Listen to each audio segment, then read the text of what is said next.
The Clatsup County Planning Commission meeting on Tuesday, May 10th, 2022 will come to order. Would staff please take the roll?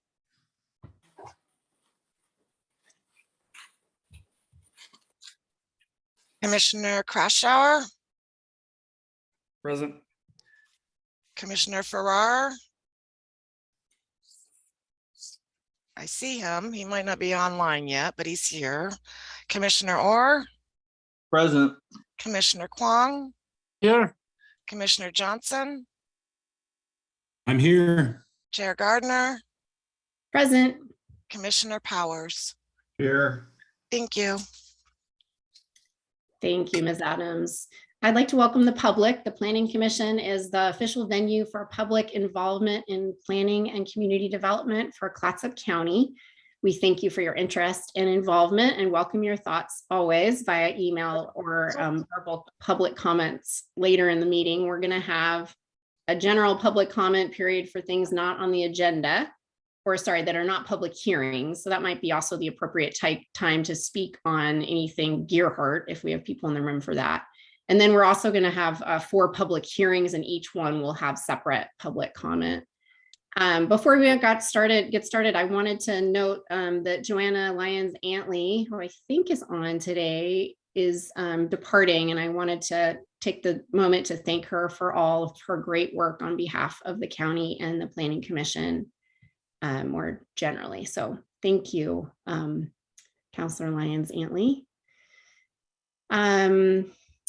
Moving on to the agenda, I'll take a motion and a second to adopt the agenda as presented. I move that we adopt the agenda as presented. Commissioner Second. Powers. Thank you. Commissioner Powers has moved and Commissioner Farrar has seconded. Any discussion? I'd just like to apologize for getting on the meeting late. I had a little difficulty connecting. Thank you, Commissioner Farrar. No problem. Okay, no discussion. All those in favor, please say aye. Aye. Aye. Aye. Aye. Any opposed, please say no. The motion passes unanimously. Next, we'll do the business from the public. This is an opportunity for anyone to give a brief presentation about any land use planning issue or county concern that's not on the agenda with public comment. All speakers from the floor are to state their name and address before speaking. If you're appearing in a representative capacity, please identify who you represent. Do we have anyone that wishes to speak?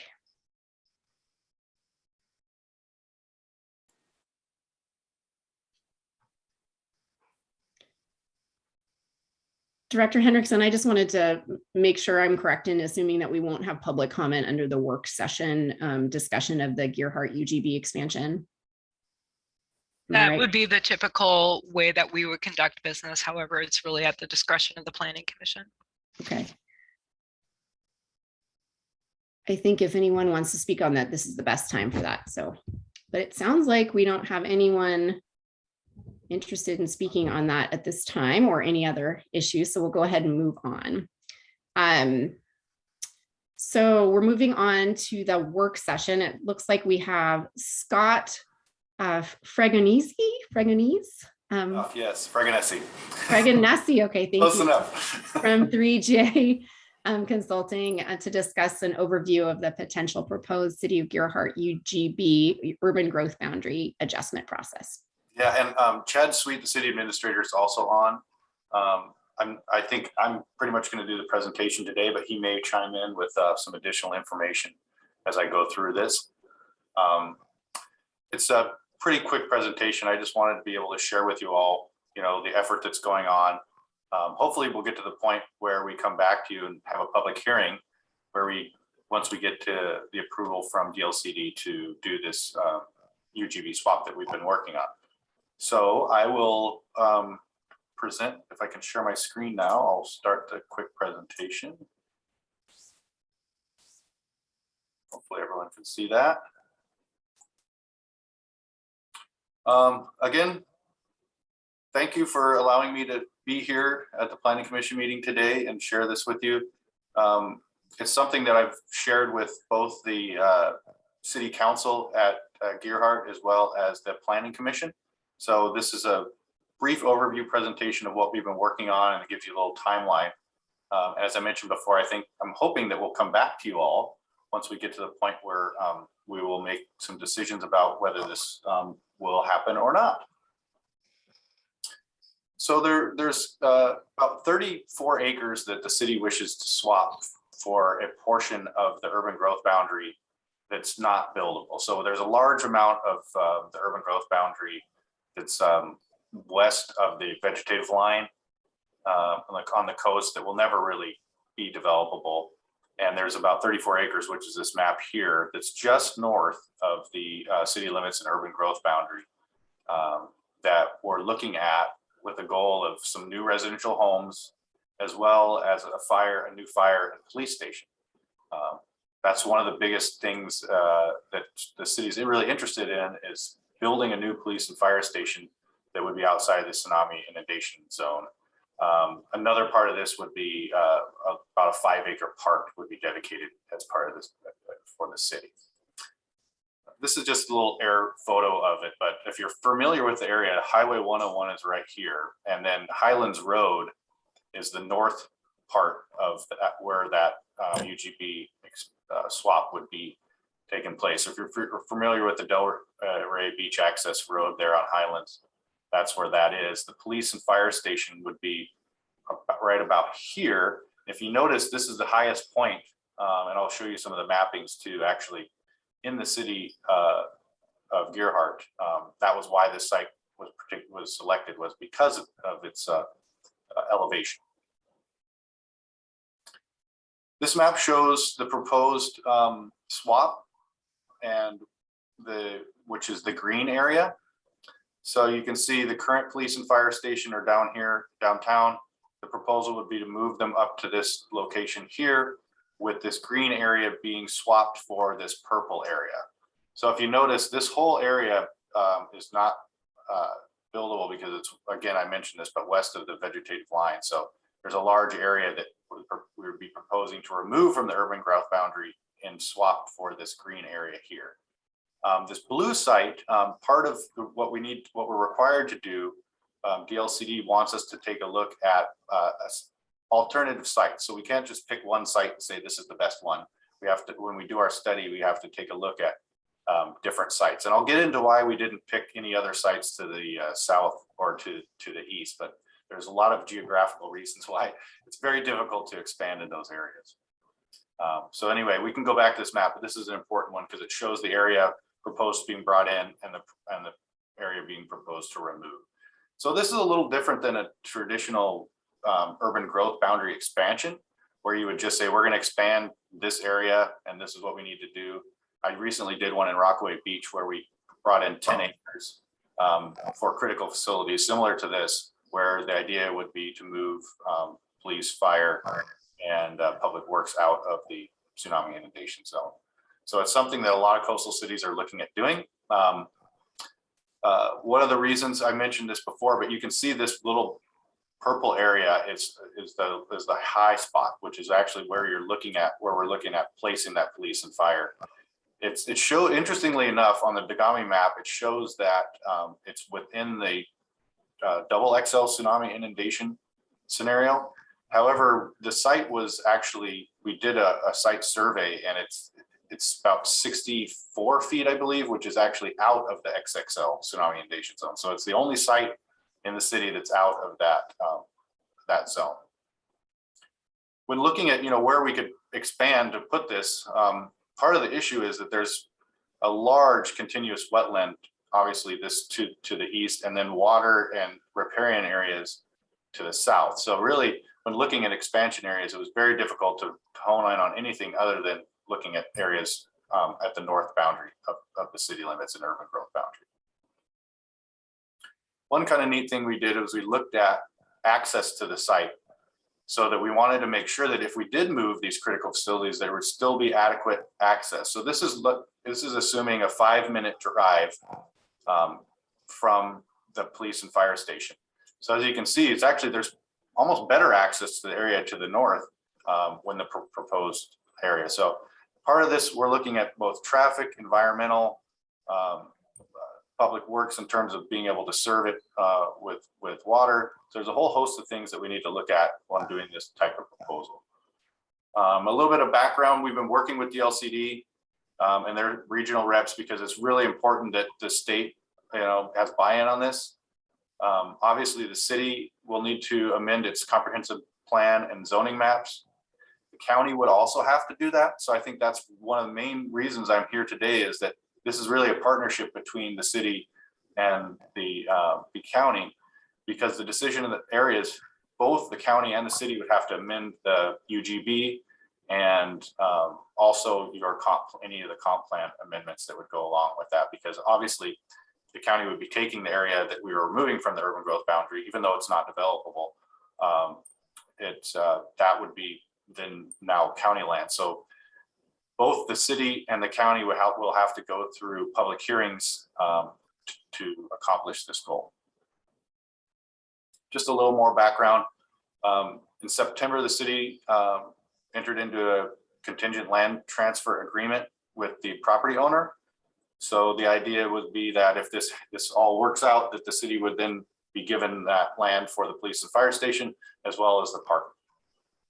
Also, a preliminary geotech investigation has been conducted on the site, which is really important because that's got to be submitted as part of the packet, or I guess application, you would say, to the state when looking at doing something like this.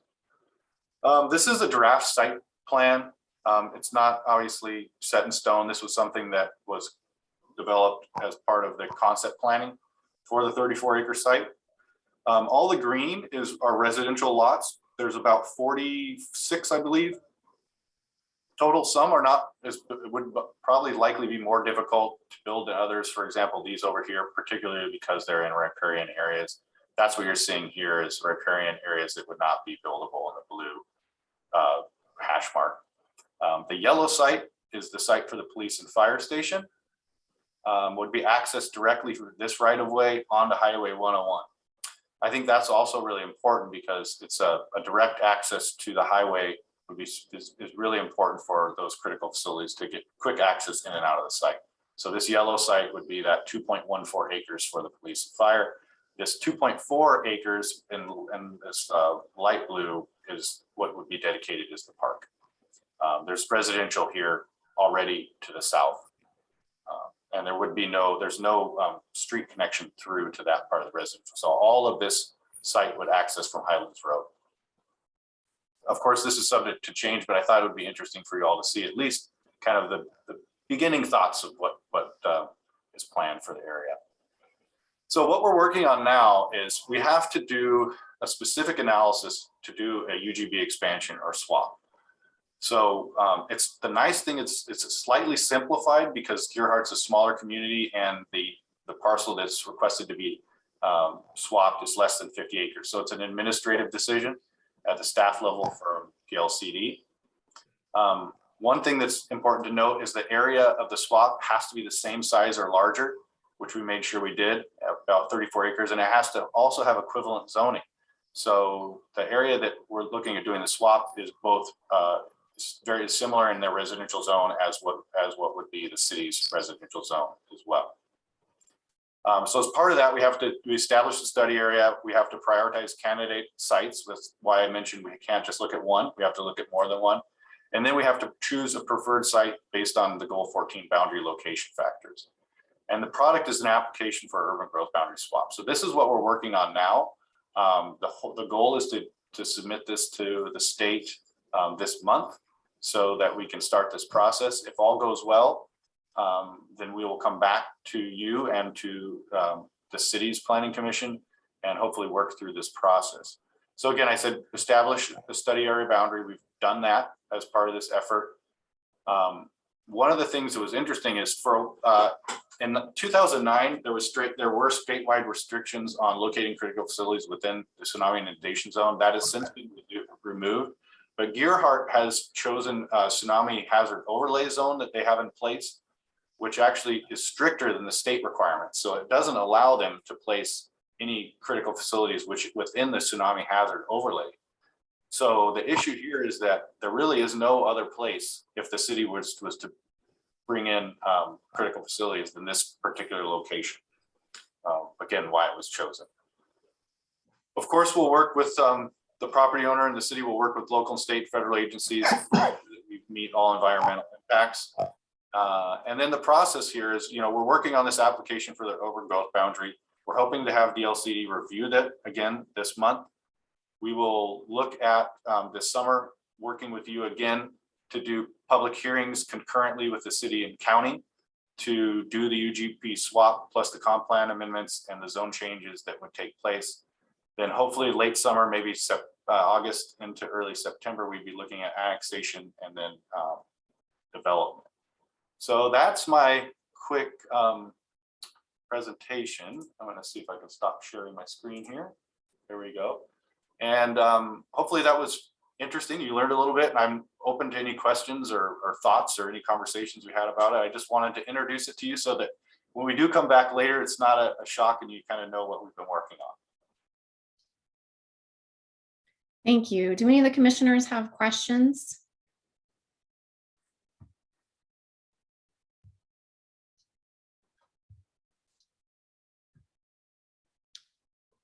I don't hear or see. Oh, I saw Commissioner Farrar.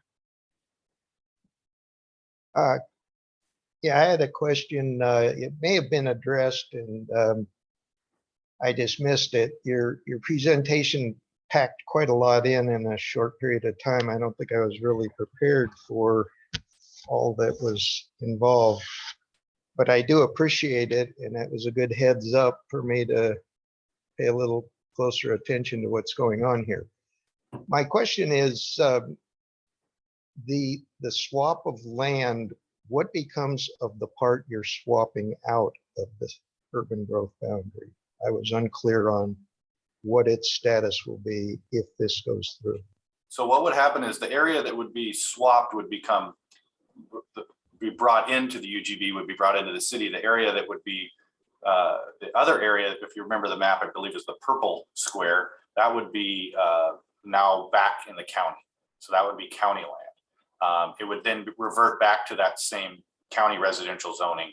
And then the zoning that would be brought in would be changed to the city zoning. So that's why it's with both the county and the city, well, and frankly, the state all have to be bought into this idea of doing the swap, or it won't be successful. So basically what would happen is that would be, again, county land that would be residentially zoned as the zoning that it is currently. Well, I'll just interject one kind of concluding thought about that. It seems like you're passing off a big responsibility onto the county to wind up with a piece of residential land that I would hate to see residences built upon. So you're kind of passing the buck to the county, but that's just my opinion. Yeah, well, it's actually the area that would be swapped would not be built because it's beyond the vegetative line. So there would be no further construction there. There are homes there already, but those homes would remain within the city limits. It's just a section of the land that's to the west of essentially a no build line would be then put on the county. So it would be county land, it would be the coast, would basically be beach. I appreciate that. And as I say, I need to get up to speed on this. Thank you very much. Yeah, and I'd love to share some more detailed maps where we can zoom in and actually take a look at which parcels, and I will do that as we proceed. I think it is important to understand exactly how many parcels, where they're located, what the zoning is, so we can dig into that a little deeper for sure. That'd be great. This might be a question actually for City Administrator Sweet. I understand that there's a funding for this on the current ballot. Ballots are due May 17th. I hope everyone's voted already. And so what happens if it succeeds, and what happens if it fails at this point? Thank you, Commissioner Gardner, and my apologies. I'm actually at home today with a pretty good head cold, so if I have to pause for a moment, just bear with me. So yes, the ballot and the ballot question we've got on the 17th of May. And at that point, we will find out what the residents of Gearhart really want for themselves. This is kind of like putting the horse back in front of the cart. You know, we're really not sure that the state and the county would be so keen on helping with this swap if the residents of Gearhart are not willing to put some work and money towards the project. So once we go through the election process, we won't necessarily go out to bond until these questions are answered. We don't have to go out to bond until that happens. So we have lots of options, and we're trying not to apply any stress or pressure on anybody. But this is just a project we've been working on for some time. So I hope that answers your question, Commissioner Gardner. Thank you. One thing that I'm unclear on is, well, a few things, but one is who is the developer of the homes? That's a pretty big new development on the outskirts of the city now. Is that something that the city is undertaking, or is that a partnership? How's that working? So it's a partnership with the developer. So the developer actually owns the entire site currently. So that's why we have an agreement to be given that the parkland and the land for the police and fire. The homes would be part of a private development. So that would not be done as part of the city. The city would be receiving the land for free. So that's one of the benefits of the city supporting this project, is that we'd get the site and the park as part of the partnership with the private development. And I don't recall the name of the particular developer off the top of my head. And what would be the density of that development? We've been speaking a lot about the lack of affordable workforce housing throughout the county, and that a lot of the new building has been big homes for 2 people, mostly vacation homes and short-term rentals versus homes for our residents to actually live in.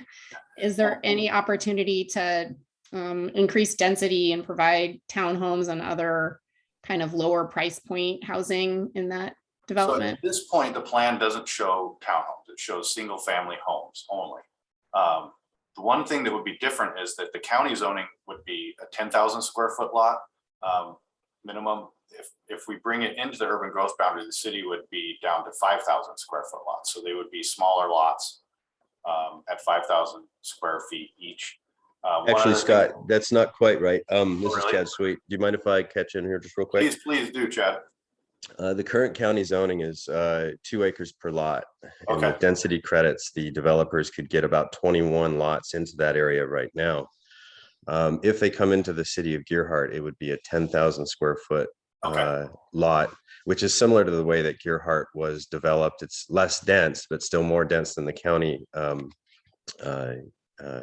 zoning that's on there now. And I would also say that, and Chad, correct me if I'm wrong, but short-term rentals are not allowed in the city of Gearhart.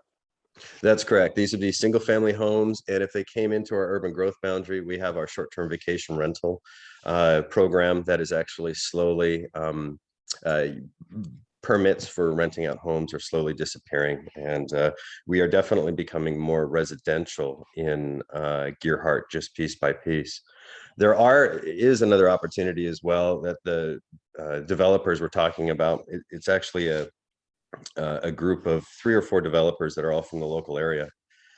There may be some space near the highway for some higher density homes as well, which is something that we're interested in because volunteers are having a hard time finding homes around our area. So we're also interested in that. Thank you. I know the Cannon Beach Fire Protection District, which I'm under, living in Arch Cape, is building townhomes for their firefighters on their fire station property. I think they're going to apply for a 4-plex there specifically for that population, which I think is great. That's a very cool idea. Yeah, it's getting to be that. We really don't have very many firefighters that live east of Highway 101. So it's another reason that this project and the location of the fire department is looking pretty good to the city. So you had said originally that there was gonna be a 5-acre park, but then you said it was gonna be 2.4 acres. I was wrong. It was Okay. 2.4. Okay, and yeah, Thank you for and- clarifying. and it looks like that's kind of like a natural, when you talk about a park, you mean like a natural area park, not a developed park? It hasn't really been determined yet. It could be either or. It's just a park land that the city could choose to do what they would like to do with. We're also looking at providing a park in an area that there are no parks for the people that live on the east side of Highway 101 and that portion of Gearhart. So it's another benefit to kind of spreading things out a little bit to our residences. Thank you. We received public comment from Beth Cameron, a written comment, and I just wanted to note it. It's for the planning commissioners. It's in all of our emails this morning, and it will be up on the website if it's not already today for the rest of the public. But she had expressed concern about the site, the project, and asked about, well, I'm going to ask you about her questions. So available drinking water. Let's start with that. Is there available drinking water for that development? Scott, I can take a look at Go this ahead, one. Jeff. So the current infrastructure is that the city of Gearhart water infrastructure is on both sides of this lot. We actually have a water main that goes up Highlands Lane that feeds the Highlands neighborhood, backfills the Palisades.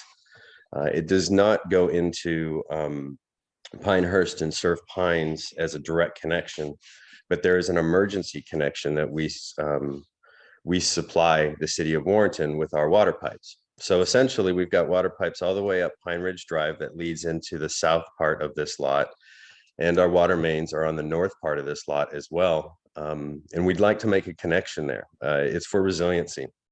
If we can create this loop by bringing these two pipes together, then we are able to handle Highway 101 water issues or water issues in other neighborhoods. We're able to isolate, and it's also for the health of our system. So in order to keep water flowing and for the taste to be good and for everything to be mixed well, you got to keep water flowing. So this will also provide a looped system to do that. So we've got the infrastructure on both sides, and Gearhart is limited in the amount of water that it can take. In the summertime, we are reduced down into a small amount of water that we can take from our aquifer. The reason for this is not that the aquifer necessarily couldn't handle it. It's quite a big aquifer that we pull from underneath about 165 feet down, and it's beautiful, clean water. But its relationship to where it's located next to the Neocoxie Creek, because it's in a certain amount of distance to the pumps, we have to cut down on the summertime, and that's when we rely on Warrenton. Warrenton's water system is actually behind Gearhart. We are the first customer of the Warrenton water system. So essentially, Gearhart is able to provide 75% of the water for the city of Gearhart, and Warrenton helps us out with 25%. We're working on putting together our water agreements with Warrenton, and then we're working on putting together water conservation plans. Gearhart over the last few years, because of our water conservation work, has been actually spending less and less water, although we don't anticipate that happening forever. So we still have to work out the deal with Warrenton, but we're going to be providing most of that water, and it does add for the resiliency. So I hope that answers your question. I would just add that that's something that we are required to show as part of the application to the state, is having proper infrastructure for the proposed development. Also, we have to look at traffic impacts. So how many trips per day are generated. So there's a whole host of requirements that will be done as part of the application in the report to the state that actually will be, you will all see if we get to the point where we come to a public hearing to actually complete the swap. Thank you. Ms. Cameron's other concerns were around the environment, and we've been speaking here about quite a lot about riparian and wetland protection as part of our comprehensive planning update. Does Gearhart have riparian and wetland setbacks that would protect Neocoxie Creek and associated wetlands at this site? Yes, Commissioner Gardner, we do. We have a riparian area specifically for the Neocoxie Creek, and it is absolutely no structures within 50 feet of the mean mean high tide on that particular creek. So that would be put into place, and that's how we also protect the Neocoxie Creek within Gearhart. Do you have like riparian vegetation protections as well, or just no structures? No structures. You can remove vegetation if it's noxious, but it needs to be replaced with native vegetation. Tree trimming can be done for the health of the tree, but trees can't be removed. So there's a lot of protections on that to try to maintain those banks and that wetland area. And I believe if it's not already been done, a wetland delineation would be required as part of this development process once we got down to that point. But I believe they've already looked at that based on the mapping I've seen. Ms. Cameron also noted silver spot butterfly. I know there's been some restoration efforts, especially north of the site. Is there identified silver spot butterfly in this area? I know they have something set aside in the neighborhood to the south in the Pine Ridge neighborhood. And they've got about maybe an acre and a half that's fenced off in his grassland. And its purpose is to invite the butterflies. I'm not sure, what they've seen for that, but it's one of the other reasons that, some kind of park to the north of this might actually be helpful rather than building houses back in that area. So it's a bit of a buffer zone depending on how we develop that park. But yes, there's some butterfly habitat back in there. Thank you. Okay, this is my last one, I promise. She had also mentioned the carcinogenic compounds associated with firefighting, and I'll just give you my own experience with this. That I know that the fire, in training, which is incredibly important, there's like a lot of burning of cars and also the spraying of the foam. It's the training foam, but it is definitely a chemical foam. And I had the experience that our fire station is actually connected to the stormwater system, and that foam ended up on the beach, in our creek and on the beach. So, how are you going to make sure that I don't know if you thought about this at all, but that the stormwater systems in the area that you're training your firefighters are not connected to the wetlands and creek, and that's properly retained? I know this is down the line, but this is my moment. So no, thank you, Commissioner Gardner. That's a good point. And just, full disclosure, I've been on the Gearhart Fire Department for 25 years now. I hold a captain's rank there. We don't, you have to respect your environment. And part of the environment is that it's in a residential zone. Our intention is not to create a training center where you can burn, or we're setting up connexes, to do certain types of training. We do have to respect that this is in the middle of a residential area, and we want to be partners in that. Similar to the way we did our water treatment facility, try to get it to blend in as much as possible, part of the environment.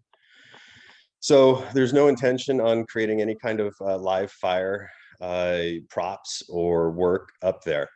Car fires, gas generators, those sorts of things that help us train. We usually do those in places that are with other fire departments and more appropriate for that kind of work. So I don't think there's any desire to do that. As far as the foams go, it's another reason that we're trying to work on this fire department, because cancers and all of those things are very important, and we're really taking it seriously these days. It's not just people who are smoke eaters.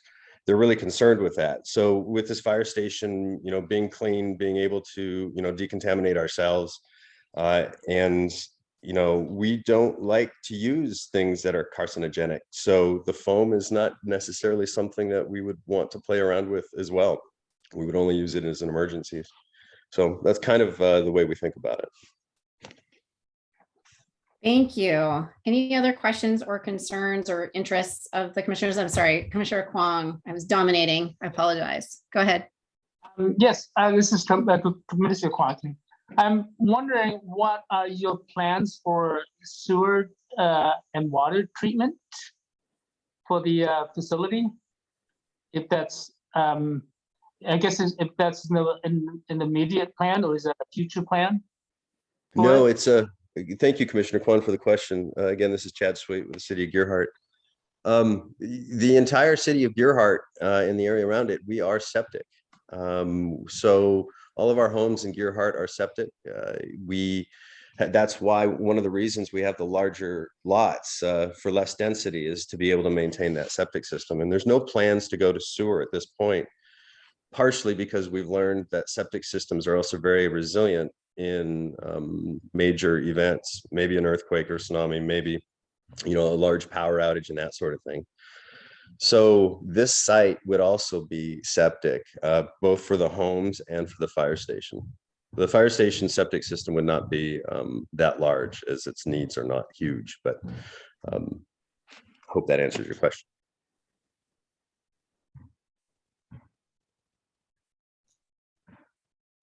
Thank you. Commissioner Powers, Crawshaw, anyone else wish to ask questions? This is your time.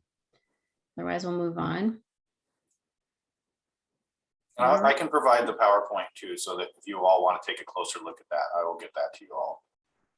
Thank you very much. I really appreciate your time, both of you and others in the room on this issue. It's a really interesting one for us, and we'll see what happens on May 17th. Thank you for your time. Yeah, have a great morning. Thank you for your time. You as well. Okay, we're going to move on to our 4 public hearings. Oh, let's see. Yes, we'll move on to our 4 public hearings. So agenda item number 2, this is a legislative hearing regarding revisions to Clatsup County's comprehensive plan goal 5, open spaces, scenic and historic areas, and natural resources. Will the staff please make their report? Yes, thank you, Chair. For the record, I'm Gail Henriksen, Community Development Director. Goal 5 is a very large and complex goal. It covers many different resource areas, and there are 15 of these areas that the state requires counties and local governments to inventory if the resource is present in the county or the local jurisdiction. For Clatsup County, we have almost all of these, including riparian corridors, wetlands, wildlife corridors, groundwater resources, trails, natural areas, and then energy sources, cultural areas. And then there's also recommended inventories that the county can also pursue, such as historic resources, open spaces, scenic views, and sites.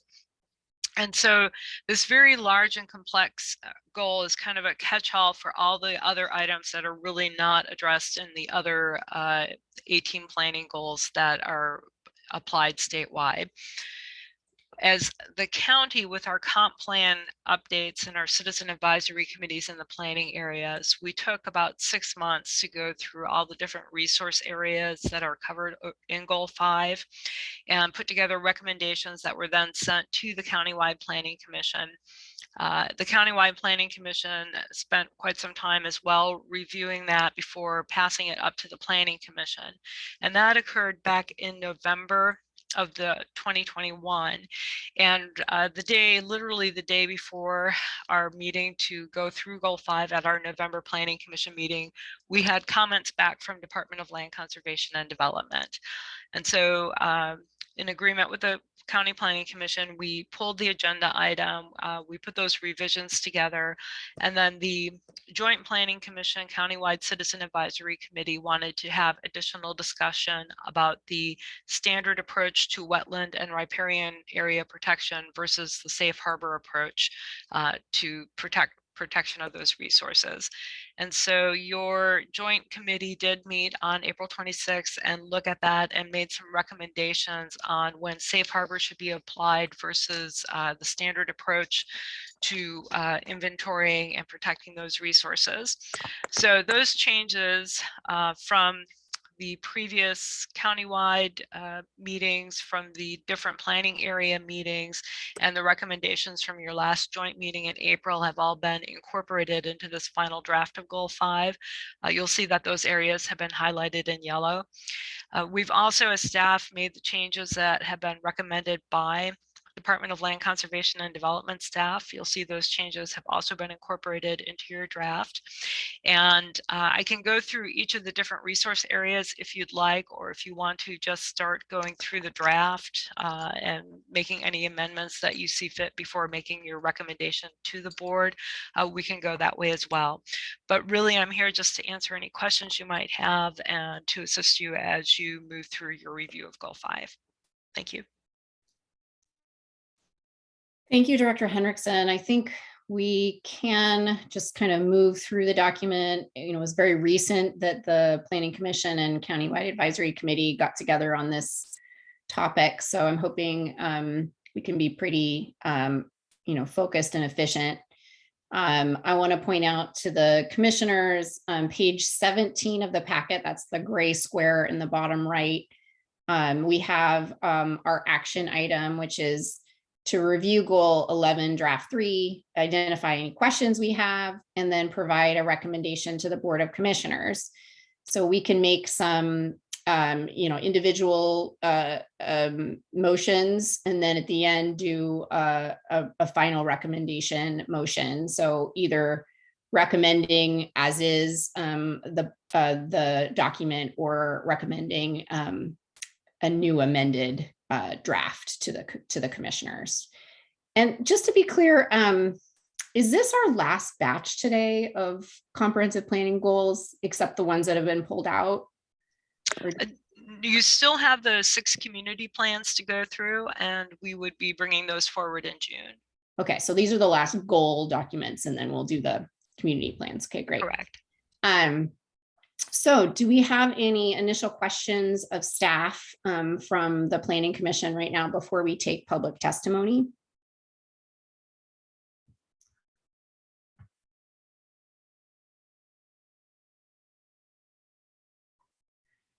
I might just ask, could you clarify, so when we're talking about wetlands, we're not talking about all wetlands, the Goal 5 wetlands versus the other wetlands that are elsewhere in the document? That's correct, Chair. So wetlands get addressed in several different places in the comprehensive plan. We have estuarine resources. We have in Goal 16, we have coastal resources in Goal 17.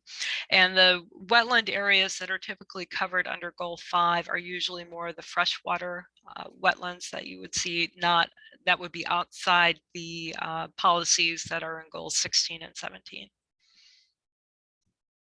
So non-tidal, non-beach wetlands. Okay, seeing no additional questions, I'll go ahead and move on to public testimony. This hearing is open for public testimony. All speakers on the floor are to state their name and address before speaking. If you're appearing in a representative capacity, please identify who you're representing and limit your remarks to 2 minutes to permit all present the ability to speak. Do we have anyone who is interested in speaking today?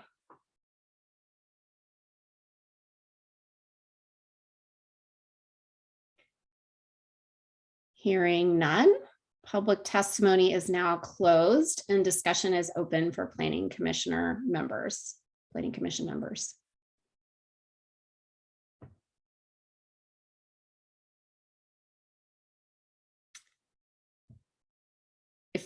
We might just start maybe together walking through the document on page 19 with the beginning of statewide planning goal number 5. We have the overview section. So let's just go ahead and walk through that. Do we have any questions, comments, motions of amendments in that overview or historical perspective sections?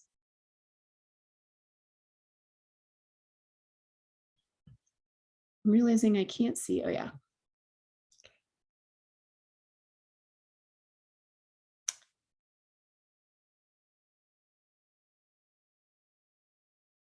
I'm scrolling down here through the tables to current conditions.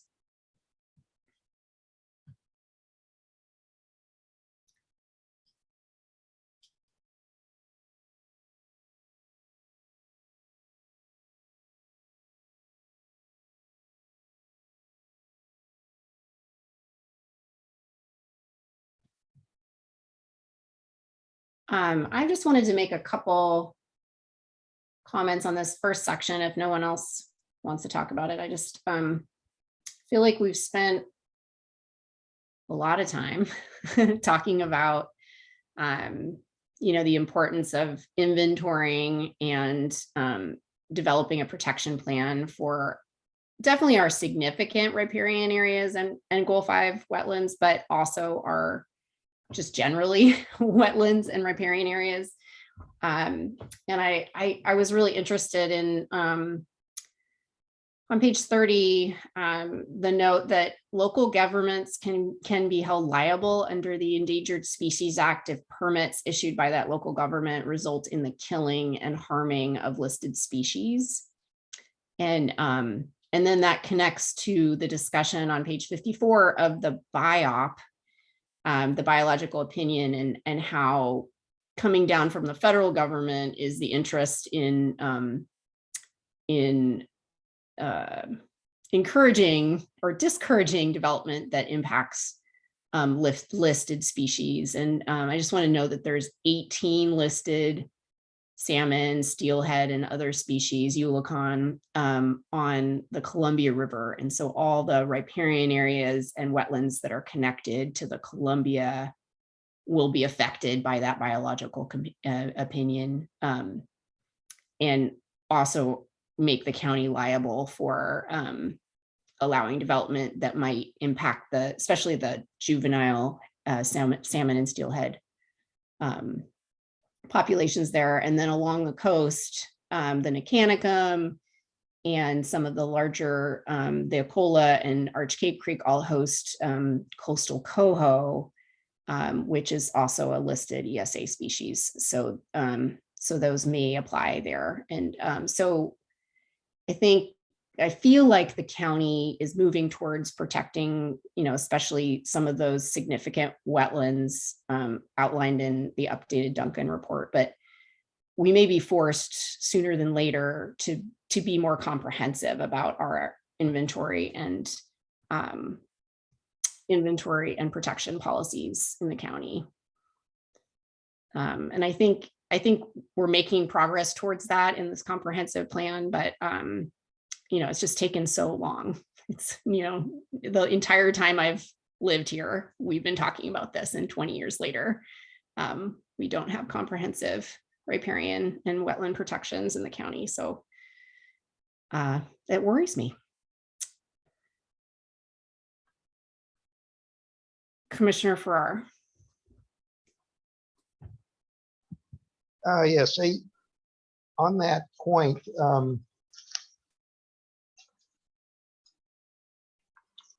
I wanted to ask Director Henriksen if she could help by pointing out if there is a policy, because there are many policies to do with this particular goal, and I've kind of lost track whether there's something in there in the policies that do address that point about the protection of wetlands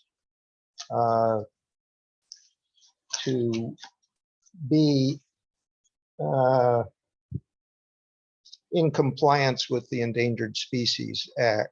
That it seems to me, if there is the possibility of a financial cost to the county, there should be something fairly specific in the policies that recognizes that, regardless of what decision is ultimately made on any particular thing. Okay, so you're bringing up now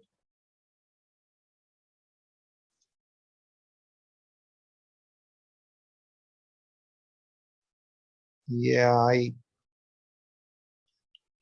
I know there's a lot of policies here and it's probably covered. I was just curious whether there was something actually pointing out the importance of the avoidance of getting unnecessarily sued. Maybe that's something that Commissioner Orr would be more well versed on to address my question, but I just think it's something that is important enough that there should be something really rather specific about it. But I found all this to go through rather daunting, and I've been distracted by the details and complexity of it to the point that I've overlooked some of the maybe more important overriding concerns that I wish I had brought to bear earlier in the process. But I'll just leave what I have said as a comment and not plan to make a motion for any particular change in policies. Thank you.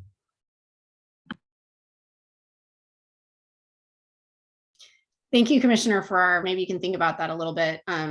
Well, I'm going to go back and just make sure everybody does everybody have their questions answered, their comments made, any proposed changes presented on the narrative? So that's going up to page, 53, a little bit on a 54, but any final suggested edits or questions on that stuff? We could just really focus on the objectives and policies today.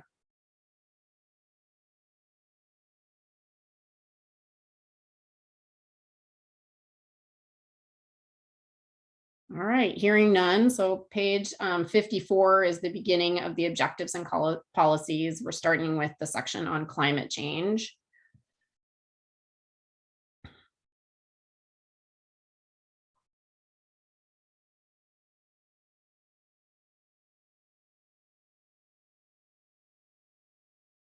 Riparian corridors.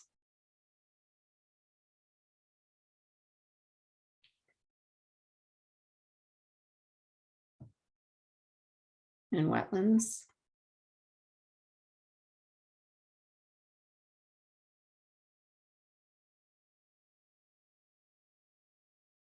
I'll point out that, you know, on policy I under riparian areas was what we worked on quite a lot. Oh, we've got Commissioner Farrar at our last meeting. Go ahead, Commissioner Farrar. Yeah, there's quite a number of policies here, so I don't know if anybody has something earlier, but I was looking at just primarily the changes that are highlighted in yellow, and I think the first one there under wetlands is policy O, and I like the fact that we've got that in there to rely on the Crest Wetlands report. I found that a very helpful report, but I feel there's no reason really to strike out the last sentence of that highlighted portion of policy O, where it says the county shall explore adopting the Arch Cape Cove Beach local wetland inventory and going through the appropriate Goal 5 process.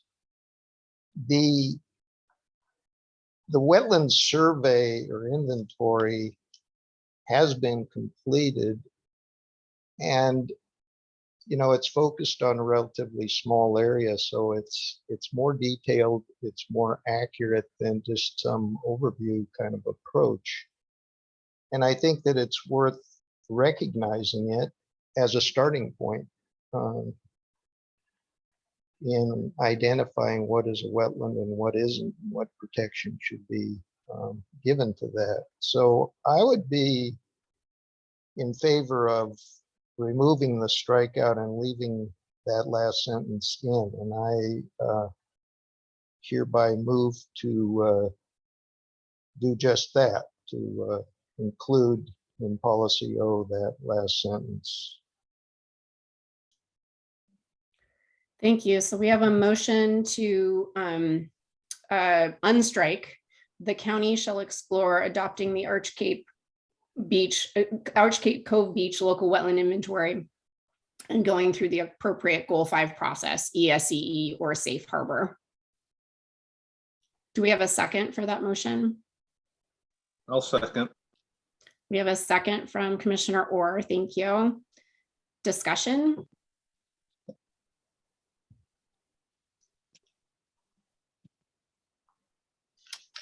I'll just note, as Commissioner Farrar said, that it's a small area, but it's been it's the only place that the local wetland inventory has been done in the county, and it was done funded by grants and the Watershed Council and in a community effort, the community club.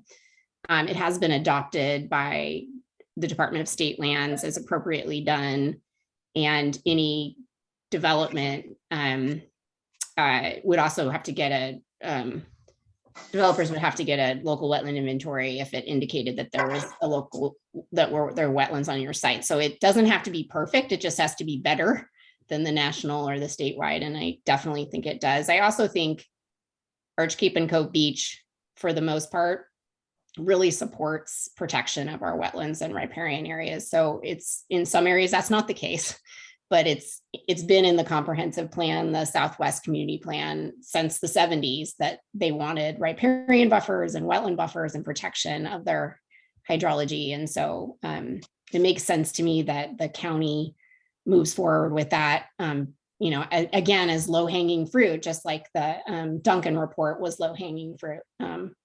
So it's also kind of small, so it's not as hard as, I think we had talked about doing the standard approach throughout the entire county. Of course, that's very expensive and takes a lot of time. So these two pieces that are already mostly there make sense in moving this stuff forward.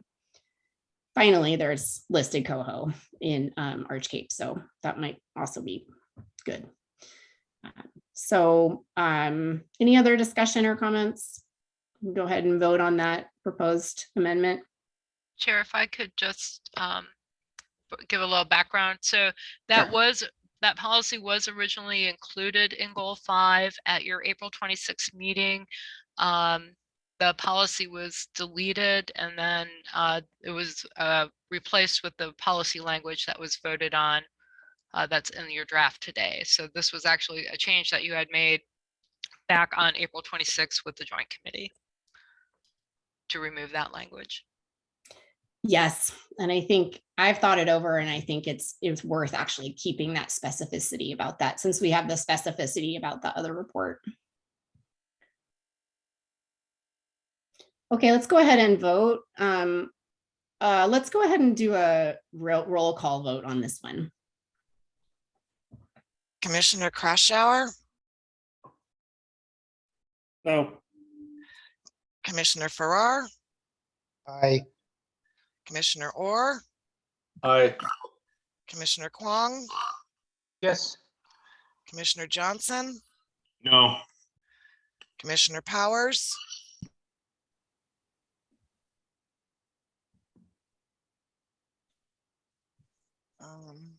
Chair Gardner. Yes. Mr. Powers, maybe. Yeah, it's- sorry, technically valid. No. Okay. No. Okay. Thank you.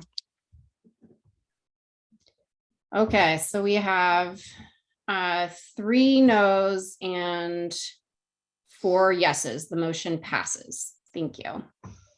All right, Commissioner Farrar, did you have any other suggested changes to these policies here? Or any other questions or concerns or suggested changes from other commissioners?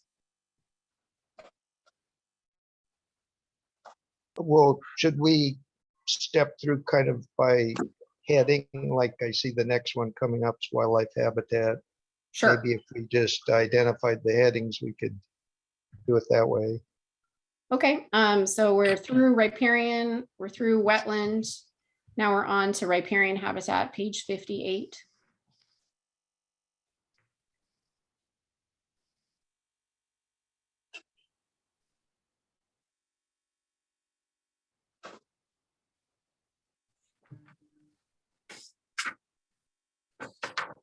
Then we're moving on to federal wild and scenic rivers. We have none, so that one's easy. So far anyway. State scenic waterways, talking about the Nehalem. Seems like there's still some process. Page 61, the next one is groundwater resources. And I think to be consistent, I would suggest, and I wouldn't think this would be something that would need to be voted on, but that groundwater resources just be renamed groundwater and surface water resources to be more descriptive of the policies below it. I think that'd be called germane. What do you think about that, Director Henriksen? Was that something that we would need to vote on?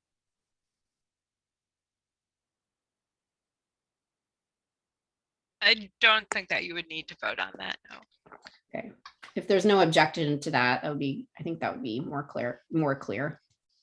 Not sure why the state just pays more attention to groundwater than surface water, but in their language.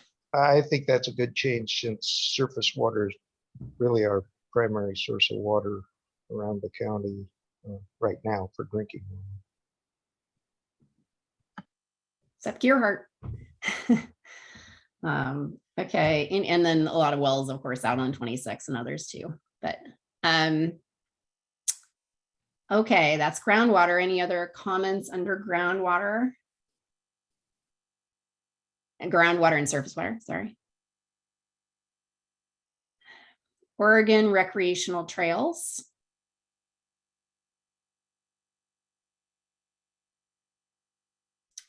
Natural areas.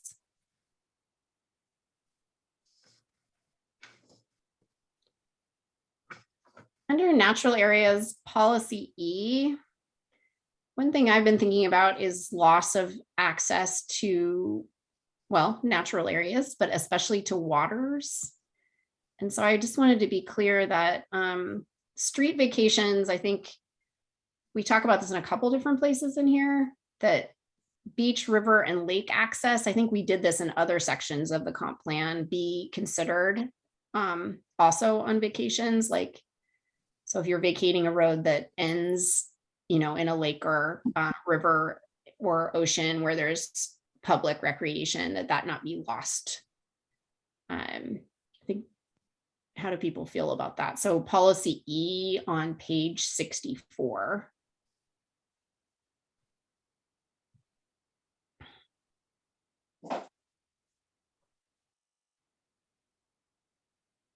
Oh, sorry, Commissioner Farrar.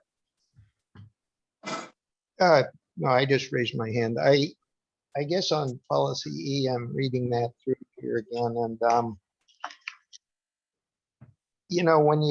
when you end a policy with a parenthetic kind of list of items and then an et cetera, it's kind of vague in a way, but then again, I guess it leaves it open to an interpretation that might be appropriate at the time. So I agree that when street vacations are made, there should be a consideration of a whole lot of things as far as historic uses of that particular access to get to things. And this policy comes under natural areas. So is that essentially saying that any natural area that was accessed before that street vacation was entertained are important to leave accessible by that route for the public?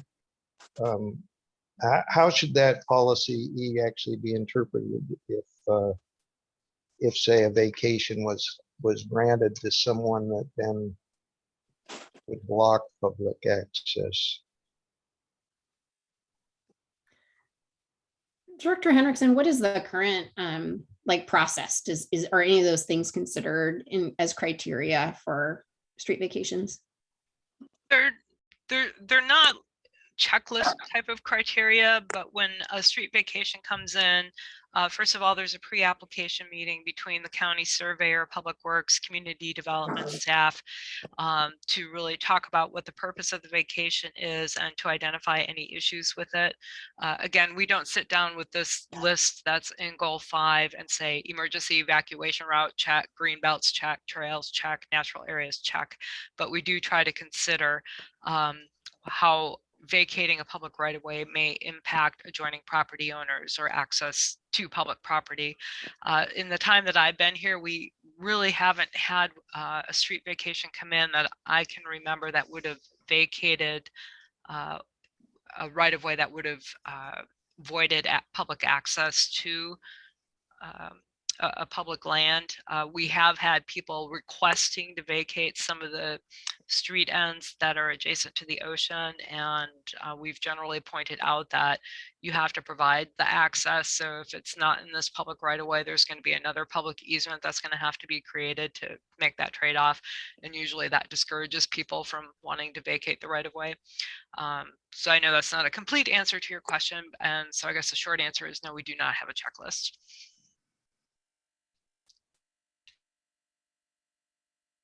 Well, I guess as I read it in your discussion, then it does seem as though the public wouldn't just get cut off of, say, their favorite fishing hole along some stream or lake for the convenience of some property owner who might well have good reason for wanting to obtain that land and control it in some way, but there would be an alternate route required to allow people to get to something that historically they've used for recreational purposes. Have I got that pretty correct in my head, Director Henderson? Yes, that's correct. Isn't that just for the beach though? Like, or is it like, I feel like there are like access rules around the beach, but like, what about, you know, going to a river, like going to the Lewis and Clark? So if there were already a public access and somebody wanted to vacate that, it might not necessarily be a street vacation, but maybe there's some other public access, then we would want to have a replacement public access. And I think this has specifically come up perhaps in the community plans in Seaside Rural and Elsie Jewell area, but along the river, there was a lot of discussion about the need to require additional public access points or make sure that the public access points we have don't go away. I mean, really, it does not come up very often. I think in almost 4.5 years here, I think we've done maybe 3 or 4 street vacations, right-of-way vacations. The last one was a series of old platted roads out in the Woluski area, and that really went to nowhere, did not connect to public lands, were just roads that were dividing people's property. And that's typically what we see as road vacations. We don't get a lot of requests in to vacate access to public lands. And usually, you know, the one that we've talked to, we've pretty much talked them out of it. Public lands and waters, right? Well, I include, yes, public lands and water and wetlands and riparian areas and any other type of landscape that might be a public landscape or waterscape. Yeah, I just wanted to make clear it wasn't just like 2 parks, but yeah, anything that you can boat around on is okay. Anything available to the public. Yeah, well, it sounds reasonable to me. You can't word these things perfectly anyway, so that addresses my question very well. Thank you very much.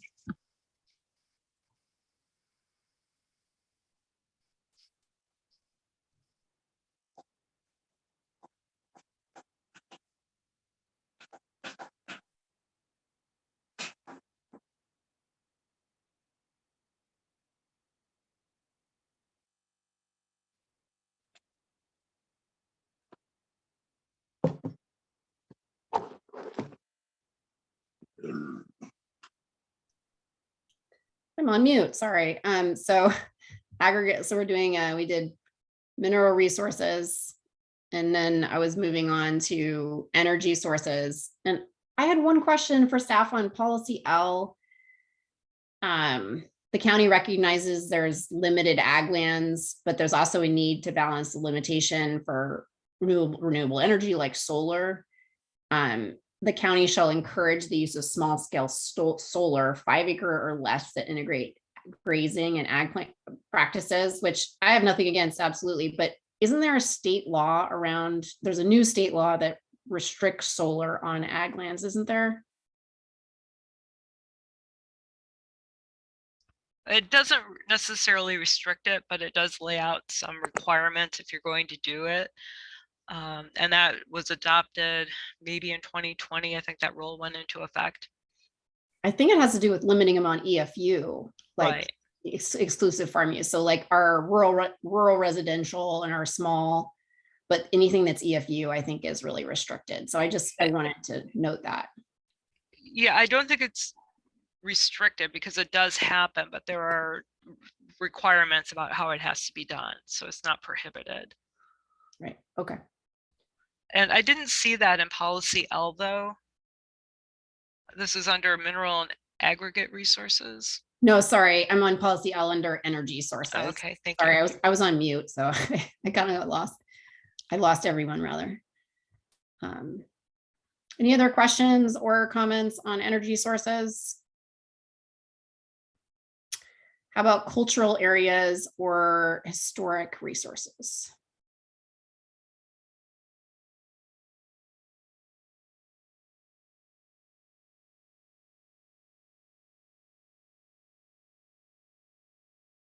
Open space, scenic views and sights. And that's the end. Are you sure, Commissioner Farrar?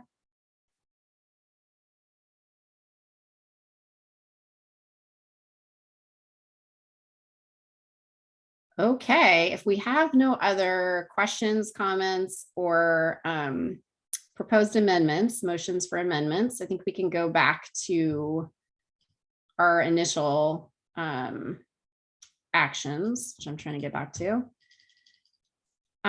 So we just have the one amendment, I believe. So I'm looking for a motion that the Planning Commission recommends the Board of Commissioners adopt Goal 5 Draft 3 as amended.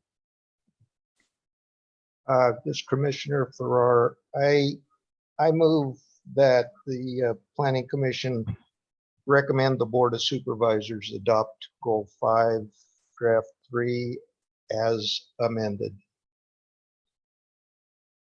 Quick little edit, Board of Commissioners. Do we have a second? Commissioner? I have a second, yeah. Okay, Commissioner Powers, go ahead and second. Thank you for the dueling seconds. So we have a motion and a second that the Planning Commission recommends the Board of Commissioners adopt Goal 5 Draft 3 as amended. Any discussion? All those in favor, please say aye. Aye. Aye. Aye. All those opposed, please say no. The motion passes unanimously. Thank you, everyone. We'll move on to our second public hearing.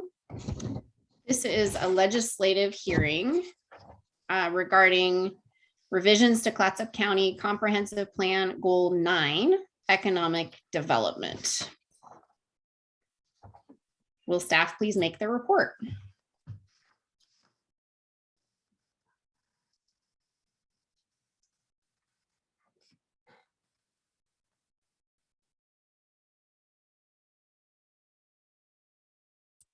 There we go. Good morning, Commissioners. This is Julia Decker, Planning Manager, and this is Goal 9.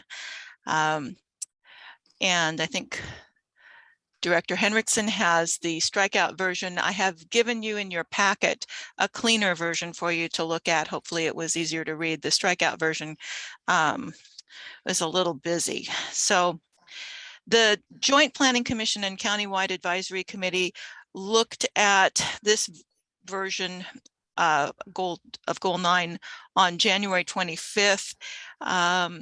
And then since that time, staff attended a County Commission work session that included a presentation by OSU Sea Grant Extension Assistant Professor Amanda Gladix. And so actually staff has made a small insertion under the Marine Resources section since the Joint Committee looked at it. So I'll be bringing that to your attention. So goal 9 is to make sure cities and counties have enough land available to realize economic growth and development opportunities. Most of the plans usually are based on inventories of areas suitable for increased economic growth. As you all know, the county does not have a current one. And so there will be an addition to the goals that will address that. It's under goal 2, or pardon me, it's number 2 under general policies. We'll get there in a little bit. But one thing I wanted to make sure everybody was clear on is that the focus in goal 9 for the comprehensive plan is on land use. It's not every aspect of the economy of Clatsup County, which is really large. It's a very large topic. And so it's this all-encompassing thing. So we're more focused on land use and the aspects that are addressed there. So on the document that I provided to you in your clean version that you have, the table of the goals and policies does not address, the strikeout version does not address all the renumbering and all the relettering. There was quite a bit of it. Changes that the Joint Committee made are in red text. The sections that staff added, which are very minor, are in blue. And so I gave you a table of everything that you had sort of been working on as a Joint Committee. And so on page 1, one of the first things, the Joint Committee had approved adding a paragraph or adding to a paragraph a shift of the industries and employment over time, and also noting that earthquake and tsunami risk to economic development is a concern. So that actually has been added for you. It's on your page 1 of the document, and that's in red. And it's there in the 3rd paragraph. So that was added by the Joint Committee. It wasn't the language, staff did the language, but I want to make sure that that's okay with you. The CAC and PC Joint Committee approved adding a section or a paragraph regarding the lack of affordable housing and childcare as impediments to future growth. That there was a mention of that actually originally on page 7, but staff went ahead and added a line to that same section on page 1,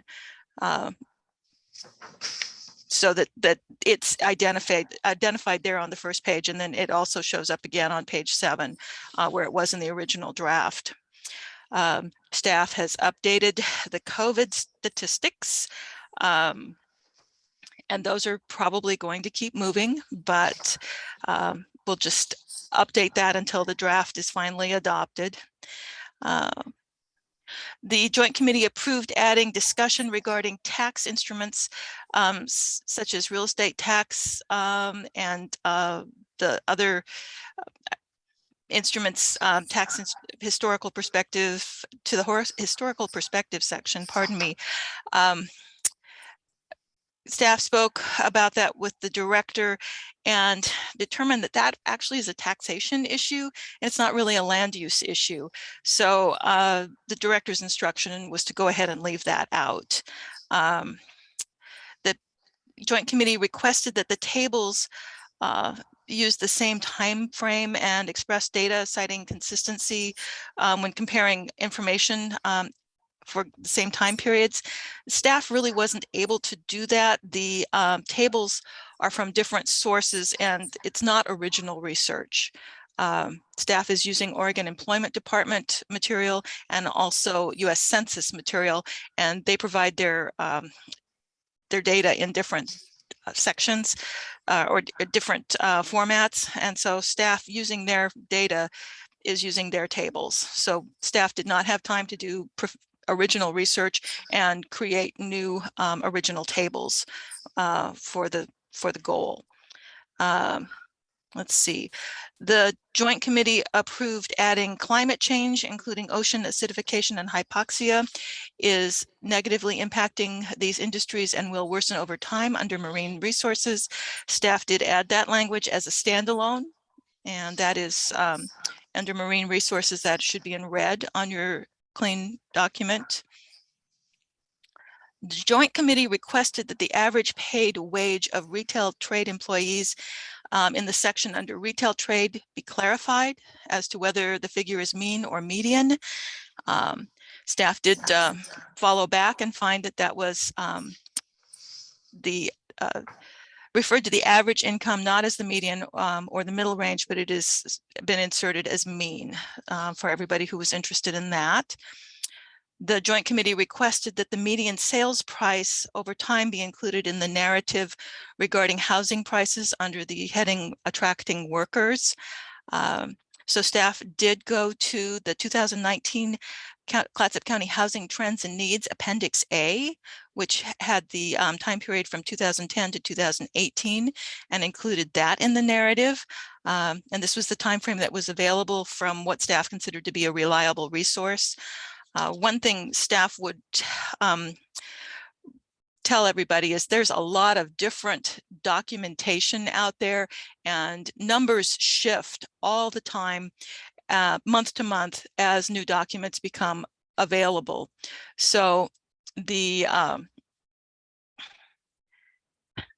sometimes not all the figures agree with each other, and it's sort of like when you find a note at the bottom of a table that says add numbers do not add due to rounding. It's a little bit similar to that. Timeframes change and new data is available, and so sometimes you will see that some figures change. So anyway, that is one that might shift around a little bit, but staff found that the Housing Trends and Needs Appendix was probably the best reliable source for data. Let's see, the Joint Committee requested workforce housing is a major issue in Clatsup County. Basically some added language. Staff did add some language regarding the Merwin, which was completed in the spring of 2021. Staff looked at the Heritage Square project that was also suggested as something that might be included, and found that that seems to be in a state of flux. So the language that was requested to be included has been added under the housing section, but the housing section is very brief, really, in Goal 9. It's more of just a quick overview. It says a few things, and then it really refers you to Goal 10, where housing is the topic. So there's not a lot of time spent in Goal 9 on it. It's mentioned, really. Under goals and policies and general policies, the group had changed the word flood to natural, and staff made that revision, also adding S to hazards, as there are multiple types of hazards, and it appeared the committee's intent was to broaden the reference. Let's see, under policies, general policies, and the group added policy 5, that the county should implement the recommendations from the Housing Strategies Report of January 2019 and shall pursue immediate or short-term actions that could improve the availability of affordable housing in the county, and that is done. Under policies, general policies, the group added policy 6. Businesses, especially startups and those businesses that will diversify the county's economy, should be encouraged and supported. That is done. Under product policies 1, the group revised the policy to read, the Forest Practices Act regulates forestry practices, deleting forestation and reforestation in the county's forest lands is encouraged. So that is done. That should be under forest products. The group also requested that staff review the Joint Committee's previous work from the last year to assure that there are no conflicts with the concepts that they had listed below in Goal 9 Forest Products Policies 3B, and there were 3 of them there. It was not explicitly stated in the meeting, but staff understood the committee to be referring to Goal 4, which was reviewed the previous year. So staff did review Goal 4, Draft 3 as requested, and found no conflicts in the language. Same thing with policies 3C to include such as cross-laminated timber, and to have staff verify that there was no conflicts with adding the language regarding cross-laminated timber. And so the language was added and there are no conflicts. Staff found no conflicts with Goal 4. And let's see. The Joint Committee approved the leading D. Clatsup County encourages legislators to consider development of local options for marginal farm and forest lands when lands zoned for farm and forestry are not productive for their zoned uses, which had been recommended by the Clatsup County Fair Board. Okay, that has been removed from the clean draft.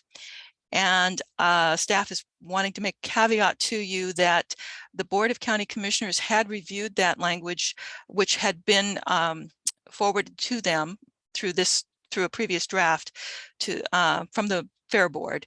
And so staff will be pointing out to the Board of Commissioners, which has already reviewed that language, and at least 3 commissioners approved it, not in a formal manner, but in a work session agreeing that that was an important consideration. So just to make sure that your committee is not blindsided, staff will be pointing out to them that it was removed. So I don't want anybody to be offended, but that will be pointed out. The Joint Committee approved revising the former Policy 3F to Policy 2 and rewording it to Clatsup County will support scientific research, including regarding ocean acidification, hypoxia, and domoic acid impacts to fisheries. That is done. The committee approved revising Policy 3B to read or adding and recognize the importance of freshwater habitat. Again, done. The committee approved revising Policy 4 to read fishing and maritime commerce contribute significantly to the county's economy. The potential effects and impacts, both harmful and beneficial, of wind or wave energy proposals on ocean fisheries and maritime commerce shall be evaluated and considered when designing, locating, and permitting these facilities. The county shall consult with the shall consult the Oregon Territorial Sea Act and the OSU Pac Wave Project to provide input on the effect of wind or wave energy proposals on fishing and maritime commerce. Okay, that language is added. Under human resource policies, the committee approved adding a new policy to read, the county shall work with partners to support employers providing family wage jobs. That is done. Under commercial resources policies, the committee approved revising Policy 1 to read, Clatsup County shall continue to delegate economic development processes to CEDAR and the Columbia Pacific Economic Development District, also known as COLPAC. That is done. The PC requested, or pardon me, the Joint Committee requested sub-policies under 4 be consistent with the entire document. That had to do with formatting. That's done. And finally, the group approved deleting the previous Policy 5, which was in order to make major industrial development possible, local governments and the port and state and federal agencies shall work together. And so that is done. So actually in your draft, then the red is the previous committee work. The blue is either a link to a website or the tables. Let's see. Anything that staff has added is in blue. Let's see. In the previous committee, there was some discussion regarding the Coast Guard, which is the Department of Transportation, and the fact that the Coast Guard is not mentioned here. Neither is Camp Rylea, which is Department of Defense. This really focuses, Goal 9 really focuses on land use and civilian population employment. And neither of those two are civilian And both are actually fairly static in terms of their employment base. People transfer in or out. For example, Coast Guard, I mean, there's a certain number of ships, they're here. There's the Air Force, the Air Base, that's here. There's a certain number of staff, and the population really doesn't change much. So anyway, your previous committee discussed it, but there wasn't actually a conclusion that staff was aware of, but I did want to mention it just in case you were still considering it. Another concern that came up was the order in which the topics are discussed. So forestry and marine products were the leading ones, and followed by arts and entertainment and basically the visitor industry, and then other topics, and was not sure if you wanted to change the order. Staff did a sort of a historical perspective on it. So the three historical ones, the older ones, the marine industries, the forestry, followed by the visitor industry, and then the others after that. But I mean, if there's a different order that you want, certainly we can do that. You know, alphabetical, it's whatever you like. If you want to change that, the language that staff added under marine resources is actually on your packet, page 86.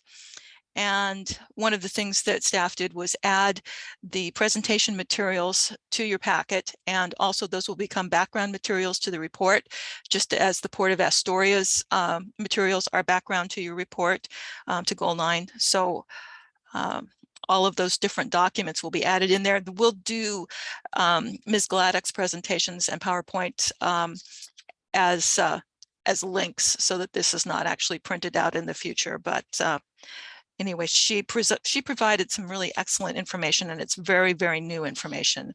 Not all of these topics have new information in them, but that one was. So we have arts and entertainment and recreation and food services, and that's your visitor industry. Covers a lot of things. One of the things that was discussed was whether there should be a special section on breweries. Did not have clear direction from the previous committee. One of the committee members was suggesting adding it, provided some language, but that committee functioned in a very, very formal manner, and I did not find anything that specifically was a motion and a second and an approval to add the language. Education, healthcare, social assistance is an up and coming corner of the of Goal 9. It's actually got family wage jobs, and so that's an important one that's coming in. It's been growing for probably 15 years, and I have not actually seen it ever called out in any of the Oregon employment departments. They don't really do projections.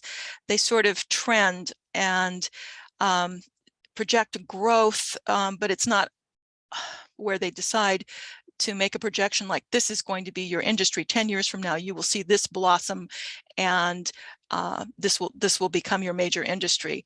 That isn't how employment projecting works. They are looking at trends for where you see small amounts of growth or larger amounts of growth if it happens, but it does not happen in Clatsup County. Our population change is much smaller than that. It's less than 1% per year. So you won't see major growth in any industry. Retail trade, didn't add any language there other than to make sure that everyone understood it was the mean for retail trade employed number of people and the average or mean wage. So attracting workers, added a little bit of language there to direct people to Goal 10 for housing. Let's see, talked about partnerships. And we have many, the county has many. On page 91, added some more language that was recommended by the committee regarding the Merwin. And as I stated, we left out Heritage Square. But this is the language that was actually suggested. If you want to tweak this a little bit more regarding Heritage Square, that's a distinct possibility. That's on page 91. And I think under policies, wanted to draw your attention on page 94. General policies 5 and 6 were two that your committee added. Under forest products policies, number 1, your committee added. And then we had some tweaks with the language on page 95. For especially, we added under marine resources, policy 2. And the rest of it, I mean, it's just mostly some tweaks in language. I was going to see if there was not actually adding any other policies. So that covers pretty much the work that was done since January. And staff is happy to answer any questions that you might ask, or see if you have any comments or suggestions. Thank you, Ms. Decker. Do we have any initial questions from the planning commissioners on the staff report before we call for public comment? Commissioner Farrar. I just wanted to clarify what this goal really intends to do. And whether I'm correct in assuming that it pertains to unincorporated areas of the county when you get down to specific things that the county might have a policy on, but that certainly it's recognized a great deal of economic activity takes place within our 5 cities. And so there may be policy things that the county would logically want to do in coordinating and in encouraging cities to do certain things that look like it would benefit the county as a whole. But am I correct in that the economic activity that takes place inside city boundaries is more the purview of the cities to work on specific things? And an example of that might be the discussion around breweries. There certainly could be a brewery on county land somewhere, but for the most part, I think I'm correct that they're almost all within city boundaries, and they're a big deal there, but the cities deal with that. And so we don't really need that in the comp plan.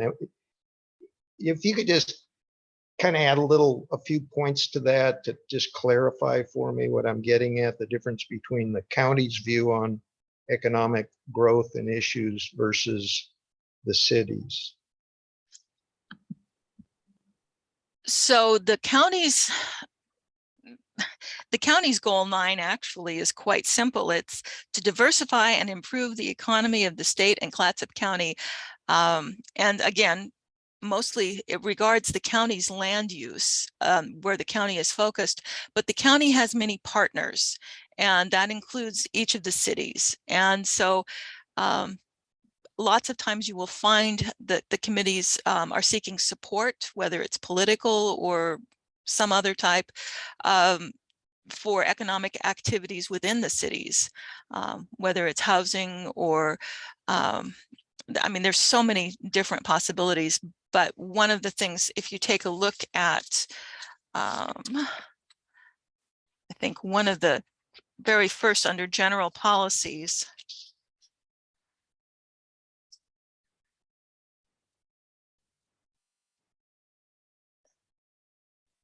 let's see. We had talked about in number 2, the county's buildable lands inventory shall be updated and constraints to development, such as natural hazards and wetlands, shall be identified. Telecommunications is critical component. That's countywide, that supports the cities. mostly, and actually, I think number one was one of the things that the Board of Commissioners was interested in, is recognizing it may be advantageous for Clatsop County to explore economic opportunities. Analysis consistent with OAR 660-009-0015 in cooperation with the cities, the Port of Astoria, and other economic partners. The Board of Clatsop County Commissioners may consider convening a countywide economic development summit with other stakeholders, including businesses and development companies and communities, to assess the current situation and identify ways forward. And then there was a sub under that. So these are partnerships. And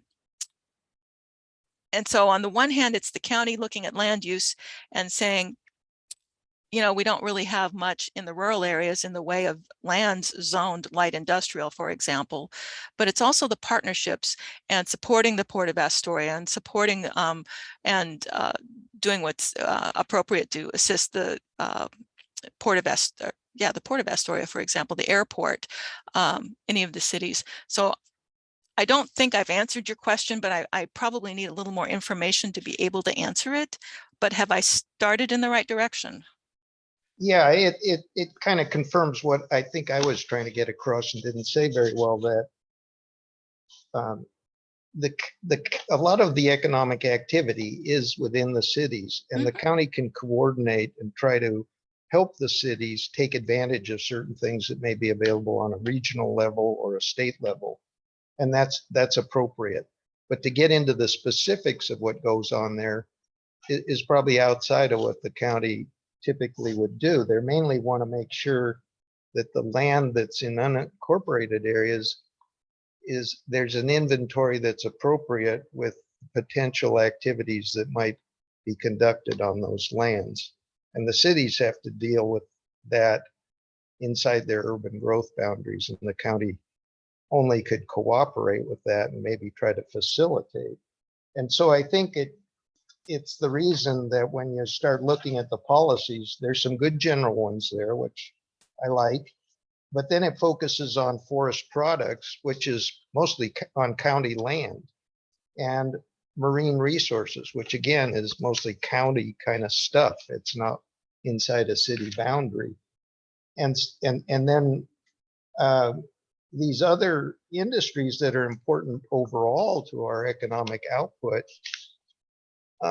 it's less land specific to unincorporated areas, hospitals and all that medical stuff that's developed that's so important and provides a lot of really good paying jobs in the community college and things like that. They're on city within urban growth boundaries, and that's where that economic activity is taking place. Anyway, I've talked about it long enough. I guess I'm saying I kind of agree with the way this section's put together, but I do hope that the section on policies gets put in a format more consistent with the other goals that we've done up to this point, with the highlighting in the policies by letter rather than number, just to make it consistent so that overall it fits into the overall comprehensive plan. Okay. Let's get into the comments on the policies and formatting and all that stuff after the public hearing, and just do questions at this point for staff before we do the public hearing. I saw Commissioner Powers, you had your hand briefly up. Do you still have a question for staff? Well, I may have, and you could tell me this is not appropriate, but I was thinking about transportation. I know we're not into roads and stuff, and we got to focus in on land use, but when it comes to economy, has the county considered partnering with the Sunset Empire Transportation District in this area? The county has in the past, when actually the Sunset Empire Transportation District was first getting started. I'm trying to remember when that was. It was in the 90s. And the county was a partner. I'm not really, goal 12 is actually not on the table today. So transportation obviously affects the economy. but it has not really been addressed in goal 9 in the past. It has been addressed in goal 12. And the SETD, Sunset Empire Transportation District, is much newer than goal 9. So if you wanted to make some sort of reference to it and get people to goal 12, that's a possibility. Oh, okay, thank you. I'll think about that. Thank you. Thank you. Thank you. Good question, Commissioner Powers. Anyone else have initial questions for staff or comments before we open the public hearing? Okay. This hearing is open for public testimony. All speakers from the floor are to state their name and address before speaking. If you're appearing in a representative capacity, identify who you represent, please, and limit your comments to 2 minutes. Anyone interested in speaking on Goal 9, economic development today? I think we're down to just one member of the public in the room. Okay, hearing none, public testimony is now closed. Discussion is open for Planning Commission members. So what we're looking to do today, just like the last hearing, is we'll walk through the document starting on page 81 with the narrative, the overview narrative. If we have proposed amendments, we'll make them along the way as we walk through the document, and then we'll take a final motion at the end that will be the Planning Commission recommending the adoption of this goal, this draft, as either submitted or as amended, depending on what we do on our way there. So any initial comments, questions on the narrative starting at page 81 and the overview? And the historical perspective.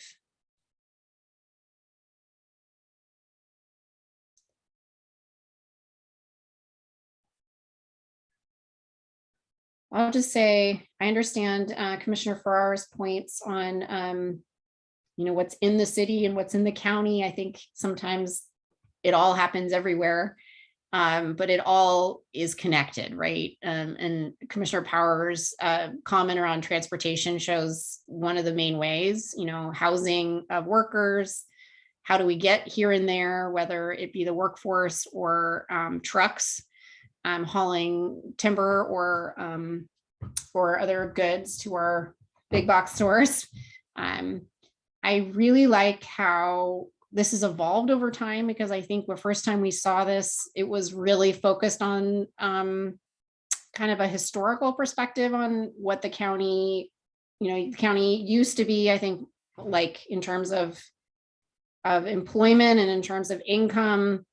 It used to be very not as diversified as today, I'll say. So it was really focused on forestry and on seafood.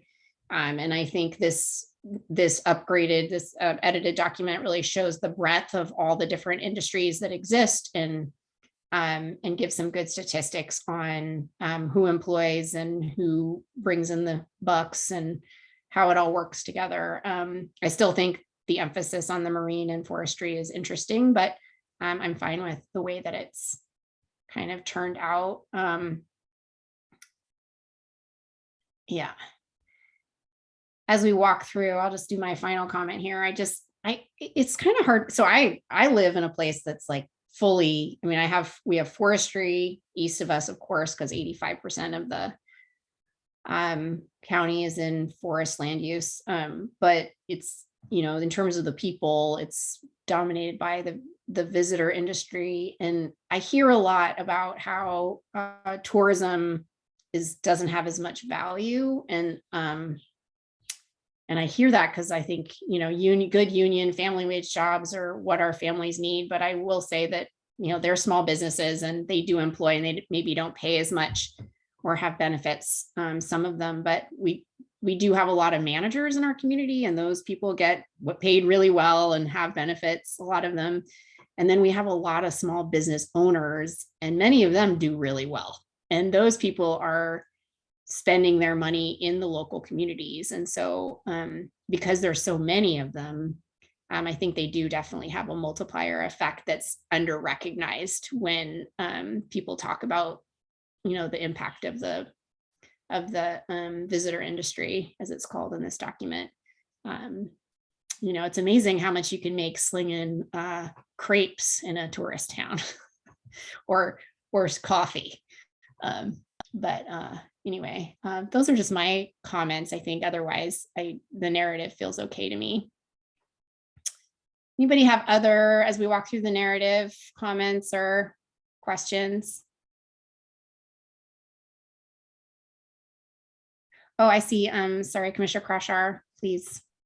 Yeah, I might have missed it, but I'm going through some of this stuff and I'm looking at the graph on page 83, and we spent a lot of time in this, talking about forestry and fishing and some of the arts and stuff. And I mean, maybe I'm biased to construction, but if you look at construction, it's double what fishing and forestry are. And that's not including all the people that come here from out of town to work, because there are an absurd amount of people coming here from Beaverton, Hillsborough, Vancouver, Portland area as subcontractors to work. And I would beg to say that percentage would at least double for the amount of out of town companies that are coming here, whether they're business licenses or not. There's a lot of them coming to town, but we don't even mention it in here unless I missed it. I just looked through it 3 or 4 times again, but we don't even mention construction. And in the midst of all the housing crisis, it would be nice to see if we had some representation there, because we need more people here that want to come here. And I think we need to encourage, the growth of construction workers in this county. It's not going to get any better. We're only going to have a need for more people. The more growth we have, especially in the Warrenton area, we keep bringing bigger box stores in, more restaurants, more businesses that need employees. They're going to need housing. They're going to need the apartments, whatever it is that we're going to do for housing. But to me, I don't feel like construction has any representation in here. That's just. Thank you. Great point, Commissioner Kroshar. Ms. Decker, did you consider adding a section, or would you consider adding a section in the narrative discussing the construction trade? I see page 83 that, and this is probably not even, it's outdated considering how crazy the construction industry is right now, is actually quite a bit larger than agriculture, forestry, fishing, and mining combined. It's twice as much.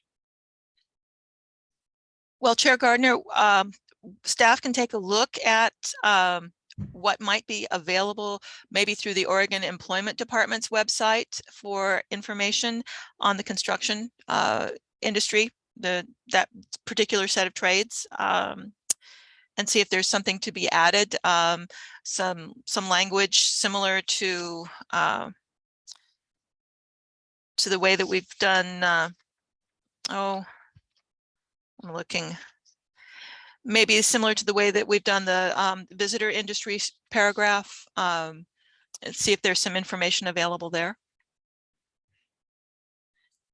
Yeah, so maybe if we're interested in that as a group, maybe we could make a motion. Jason, would you like to make a motion, that staff use their discretion to add a section on the construction trades to the narrative? Yeah, I would. Like I said, I would like to see it represented. A lot of the commercial fishermen, they work jobs in construction as well. I mean, I employ several that have both. They do in the off season, they're in construction, and the on season they're fishing or crabbing or whatever season it is. I think that if you look around our county, construction is a huge part of our economy here. And employs hundreds of people, if not thousands. I mean, there's a lot of people. So I just think that if they could do a better job in representing some of the larger industries around here.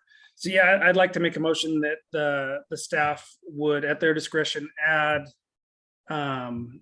similar to the marine resources or the forestry and wood products titles, a construction title with the descriptions, much like the rest of them, just outlining construction in our county. Thank you. Do we have a second of that for that motion? I'll second that. Okay, we have our fisherman construction commissioner down there representing, seconding that motion. Any discussion? I'd like to add that I've heard figures that every new home that's built is equivalent to 4 full-time family wage jobs. And I don't know if the Home Builders Association or some of these other groups would have some more of those figures out there, but the contribution in construction as a whole in the county is certainly significant and worth noting. Yes, indeed. Commissioner Farrar? Yeah, I had a couple comments there. I agree that, you know, when you look at forestry and fishing, it seems that when you look at the historical record of incomes to people participating in that and in the total output, economic output of those, they haven't changed that much in real dollars. They've kind of hit somewhat of a jagged plateau, if you will, and the potential for them expanding a lot isn't as great as you might have thought years back, and that the numbers of people employed, if anything, seem to be going down slightly because the technology improves and fewer people are needed to carry out that work. So I agree that other things such as construction, but I'd also put in there manufacturing, have more potential for expanding workforce jobs. And it is appropriate to mention that and discuss it. But again, I go back to the idea that the county's role in the economy is to make sure there's enough land around to do these things, and less about trying to encourage one particular industry over another, as I see it. Now, I do think that, and maybe Cedar takes this on or some other organization does, there should be a lot more economic planning for the county. But I'm not sure the comp plan is the place to really do a lot of that. But I would certainly support adding a section for manufacturing, for construction, but I would ask that maybe it be construction and manufacturing together. But if you don't like that idea and want to focus on construction, I'll support that too. So that's my take on it.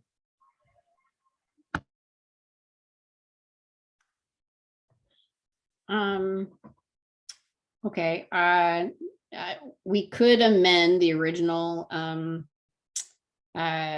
motion if Commissioner Kroshar is amenable to also add either in the, to staff's discretion, adding manufacturing either to that section or another section, just to be more, to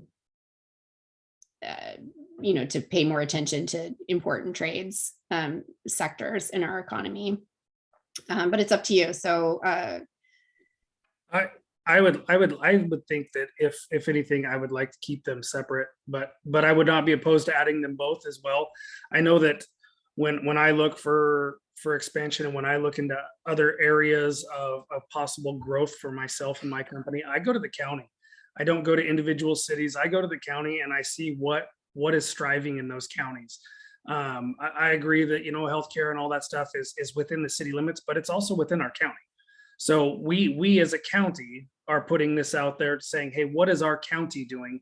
Those cities are all within our county, and manufacturing is huge. Construction is ginormous here. I mean, it is. I don't even know how to get the appropriate numbers, but I would beg to argue with somebody that said it's not one of the top employment in the county here right now. And bringing in all the people from out of town, I mean, there's a lot. You can drive from one end of the county to the other and count probably at least 100 different trucks that don't belong in the county that are here working. So I would like to leave it construction, but I'm not opposed. I would be 100% for if someone want to make a motion. I don't know if we have a motion within a motion, but we have to vote or how that goes. Let's just keep it simple and let's just vote on this motion. And if Commissioner Farrar wants to just do a quick one on manufacturing, we could just do a separate one. So let's go ahead and vote if people are ready. So all those in favor of the motion on the table, which is for staff to create and at their discretion to develop a section on the construction sector. All those in favor, please say aye. Aye. Aye. Any opposed? The motion passes unanimously. Commissioner Farrar, did you want to add a motion around manufacturing or should we move on? Well,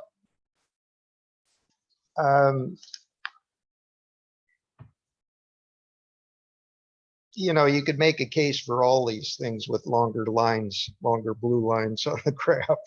And I don't want to go there. So let's just leave it as it is. Okay, let's leave it. And then staff could make suggestions and do it on the county commission level if that is of interest to them. Okay. Let's see. So we're on page 83. We're making our way through the narrative section. Any questions or comments on marine, arts, entertainment, education, retail? I think most of them are actually covered from that list. And then we have that new discussion of attracting workers and housing and partners. It's like people are pretty comfortable with the narrative otherwise. Is that right? Commissioner Farrar. Well, I'm not sure if we're quite there yet. It seems like maybe we are. I'd go back to that new paragraph that was added. It's on packet page 91. And it's right before the policies, I believe. But anyway, it's the part to do with Astoria's housing situation and their recent Merwin project, which is good. I like that write-up. But I was just going to suggest tweaking what you have written there about the Heritage Square project and just make it more generic that something's, they're looking at a number of options there, but it doesn't look like right now, from what I understand, it's very likely that there's going to be a whole lot of workforce housing there, or it's very unclear exactly what it'll be. So rather than put out, a number of units as shown there and things like that, maybe just say that that's another block of land within a urban growth boundary that's being looked at for a number of different purposes that might help with the housing space. I don't know. I know it's difficult because we're trying to make this document up to date, but things change so quickly that it's hard to make it correct for all time. So I'd just make it more general if possible. Just a suggestion, not a motion. Okay, I was going to make it a motion here, Commissioner Farrar. So what I might suggest is that you move that staff updates the language regarding Heritage Square under City Partners Astoria, and leave it to their discretion to say, like, you could say something like, as of 2022, the city of Astoria is exploring affordable housing options. Keep it more general. How about that? Something like that. It sounds good. I wish I could have just said that, but I didn't. My job is to try to help you here. So if you'd like to make that motion, it's up to you, though. All right, can I just say so moved? Because Okay, So Commissioner Farrar is moving that staff update the City of Astoria Heritage Square language to be more general. I Do we have a- second. Okay, Commissioner Orr seconds. All those in favor, please say aye. Aye. I, Aye. Sorry, I skipped the discussion part. Is anybody like to make any comments on that? All right, any opposed? All right, so I think that's a unanimous approval of that edit. Sorry, Ms. Decker, was that too quick? No, I just wanted to verify so that I understand what it is that you're after, because the language that is inserted there did come word for word from what was moved and seconded from the previous committee work. So the Heritage Square has evolved in the last couple of months. So I want to make sure that I understand, do we want to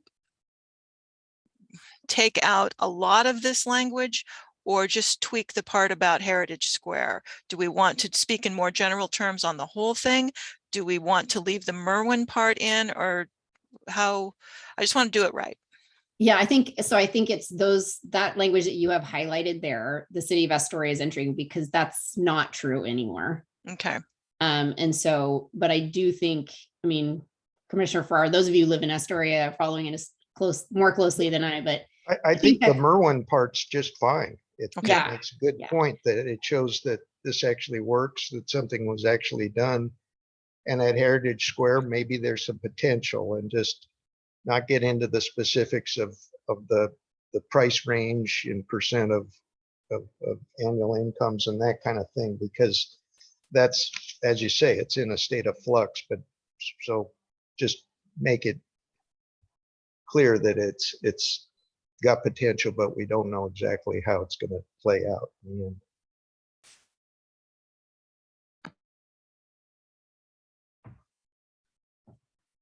do you feel comfortable with that with Ms. Decker, or would you rather us actually wordsmith it? No, that's fine. Thank you. I can do that. I just wanted to make sure I knew where I was going. Thank you very much. All right, thanks. All right, moving our way through, we're on city partners. Commissioner Farrar, did you have any others in the narrative, or anyone else? I don't have anything else. Okay. Now we're moving on to policies, which is on the bottom of packet page 93 or comp plan goal page 13. And I think, as Commissioner Farrar had noted, this is a different format. And so I'm wondering if, just as a germane edit, we could suggest that staff puts these in the same format as the other goals. Okay, Ms. Decker is indicating yes, that's fine. So we don't need to get into that. I want to note with the group, it's 12:08 right now. So in about 20 minutes, I'd like to take a half-hour break, and then we'll come back, and if we're not finished with this goal, then we'll work on this, but then we'll have two more goals after lunch: housing and ocean resources. So here are our policies. In red are the new policies from the last meeting, the last countywide advisory committee planning commission meeting. Any questions or comments on the policies, suggested changes, motions?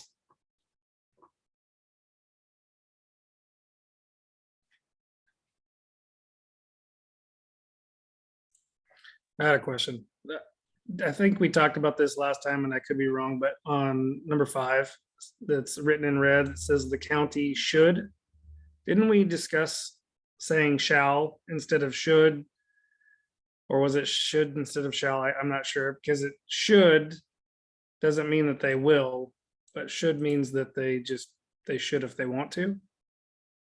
Is that right? So shall requires that they implement the recommendations, and should gives them the opportunity to.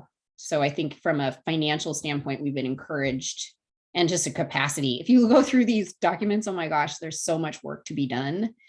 So this gives some more flexibility, especially around, I think you might find that some of the recommendations are pursued and others are not as aggressively or at all being pursued by the county. So, I mean, my thought is that should, yeah, but do you think it should be shall? You tell us. I was just looking for discussion, because if you go down to under forest policies, the county shall, and then down a little bit further, the county will. There's just a lot of back and forth. So Yeah, I noticed that too. Coming back through it again, I feel like in different times in the process that distinction has been emphasized or not emphasized. So we ended up with like all of those. And so this is the time, this is our time to edit if we feel it's appropriate. So let me know if you have a motion on any of the wording.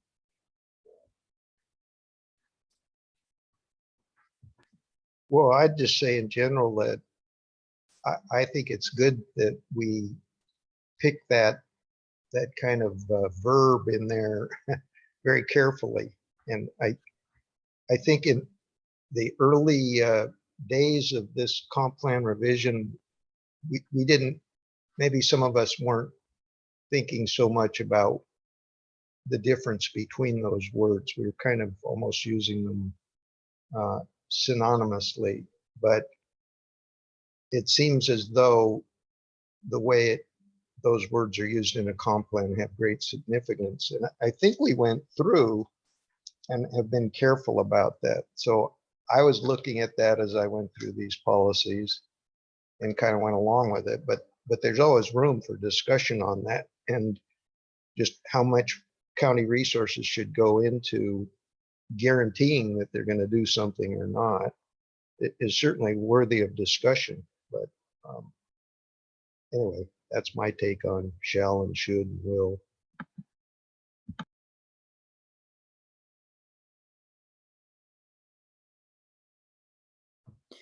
Yeah, it's interesting. So on page 94, when you look at the forestry part, number 2 says the county shall encourage the long-term supply. So it requires that the county do that.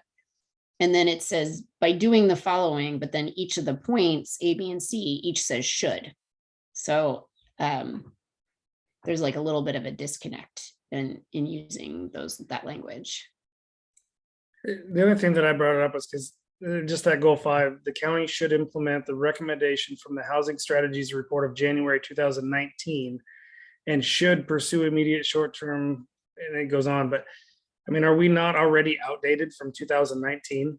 I mean, we're in 2022. So I'm should, shall, I mean, I don't even know if we have that in there. I'm newer on the commission as well, and I know that this has been going on for a long time, and the joint committees have made these recommendations. But to me, that seems at the time that we're implementing this already, it's already outdated.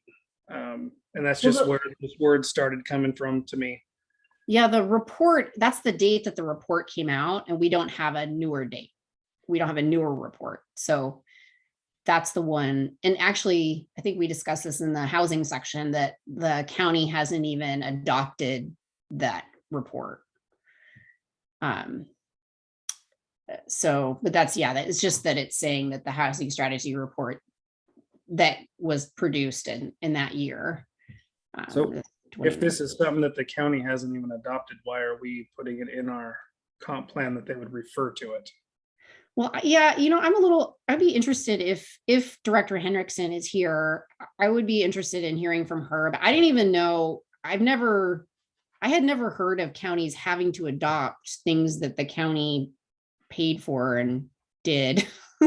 Like, is that something that's has always happened, that the county commission has to adopt every report? Or is that, yeah.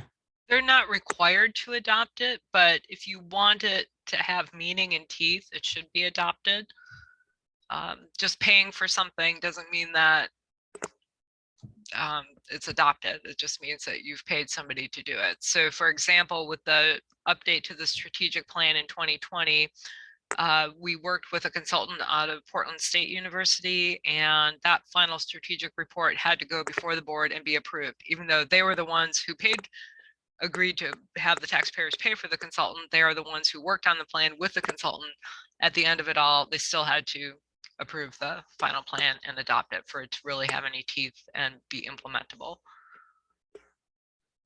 Yeah, I've heard about that with like strategic plans. I just didn't, it's new to me to have a municipality have to adopt every plan that they work on, but it's fine. I think to answer your question, Commissioner Kroshar, in the housing section, this group so far is proposing to the Board of Commissioners that they go ahead and adopt it. I think that's in there, isn't that right, Director Henriksen? No, that's not what the policy 5 says. It just says that we should implement the recommendations. It doesn't say adopt the report. Oh, I mean, in the housing section, I thought maybe I'm misremembering, but I thought in the housing section, maybe I'm mixing up reports, but Yeah, I'd have to go back and review those Yeah, policies myself.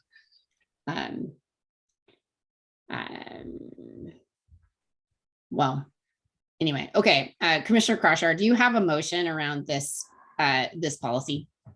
Or should we move on? I'm just trying to make sense of it. I mean, as for right now, I guess we just move on. Commissioner Farrar, did you have something on this or a next? Well, yeah, I had a couple of points. One is that, yeah, 2019 was, if you do the arithmetic, 3 years ago. So a lot has changed, especially in these times. But it's difficult to have things that are more up to date than 2 or 3 years old. The county has limited funds to carry these studies out, and I think it'd be interesting if when these studies are mentioned, we actually put a cost of what it took to get that study. And so, yeah, the county may not go to the trouble of adopting the results, but that could be that they didn't like the result, or they thought it took the wrong course of direction and what it produced. So there are reasons for that. But certainly there's nothing wrong with putting a policy there that asks that the county take some part of that particular study and do something with it, as it is being done with this particular policy, that it should implement the recommendations, blah, blah, blah. So that's just a general thing for all these policies that relate back to some study that was done. Studies are necessary, but they're always going to be out of date. And the data in that 2019 report is probably data from 2018, 17, 16, and going back. So yeah, we're always scrambling to catch up to the present day, and we'll never get there, I guess. But that's my take on the whole thing. I agree with that. I guess my question is why are we even putting it in there if it's something that we're just recommending that we, implement something that's outdated? I mean, this is more for discussion and all that with the group rather than trying to make a recommend or a motion right now. But does anybody else not agree with that? That why would we even put it in there if by the time this gets passed, gets done, we're at the end of this year, it's 4 years old, the data is 5-6 years old? Why would we even put it in there instead of leaving it out? I mean, is there a reason to have it in there rather than just strike it out and not have it? Does anybody have any thoughts on that? Or if not, we just move on. Director Henriksen? Yeah, so to answer your question, Commissioner, this was put in at our joint meeting with the Planning Commission and the Countywide Citizen Advisory Committee. Based on my recollection of this, I think it may have been put in partly in the context of limiting short-term rentals, which is one of the strategies that is recommended in the 2019 housing study. And so that's my recollection. That is why that was addressed in this section. And it was approved unanimously. It was a motion made by Charles Dice, seconded by Chair Gardner. to add that policy in. And then there was a second follow-up motion to that by Jim Allegria, seconded by Commissioner Farrar, to change shall to should, and that was also approved unanimously. Yeah, so I don't know if you've read it, Commissioner Krashar, but it's pretty, I mean, you're right. The data is now 5 years old, but we're not gonna have another one of these for at least another 5, if not more years. I don't know that there's any intention to update it in the short term, because it takes so long to implement. And if you look at the recommendations, which this is just talking about implementing the recommendations, they're pretty broad brush, and I think they persist over time. You know, I think housing, we're all struggling with it, not just, you know, our communities here in Clatsup County, but the entire state and, you know, other places in the nation as well. And the solutions are well known. And so the strategies report, you know, definitely used our data, and that's important, but I don't think its recommendations are outdated by any means. And so there's a lot of good things in there. There is information about short-term rentals, but there's a lot of other things in there too that I think the committee wanted to make sure, just emphasize that it's an important thing in terms of this goal. Commissioner Farrar. Okay, I don't want to keep going on and on about this, but I do want to say that I think these kind of discussions, even though they take time, are very worthwhile. I think it's important to hash through these things as the planning commission here. So I'm very happy that Commissioner Krauschauer brought that up. And I would just say that some of these reports that are done, even though the data may be a few years old, sometimes the trends have a little more lasting power to them. The trends don't change all that rapidly, except in economic collapse times, which of course we seem to have about monthly these days. But there is value to these things, even if the data gets a little out of date. The trends tell us what's going on and need to be paid attention to. And we're always going to be reacting to some things. Hopefully at some point we'll get out in front of a few issues and really have a forward-looking plan and be able to implement some things that will direct the way things go. But a lot of stuff is kind of reactive, and I certainly appreciate all the comments made around this, and I'll end it with that statement.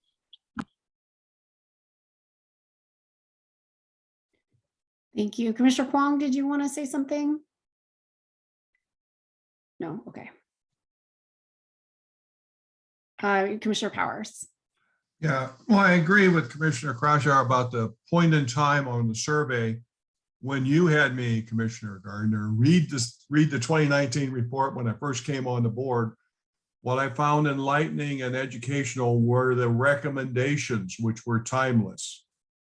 It wasn't so much the data at the point in time, it's the recommendations going forward to help with the housing shortage. So if you want to remove the actual county, the 2019 report, fine, but you shouldn't remove the recommendations. I think the county should consider them. Thank you.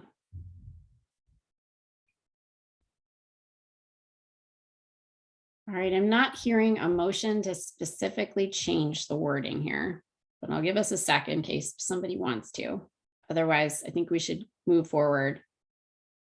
I also appreciate the discussion. I might be running out of steam because we're getting towards lunch, but I'm trying to get my energy up.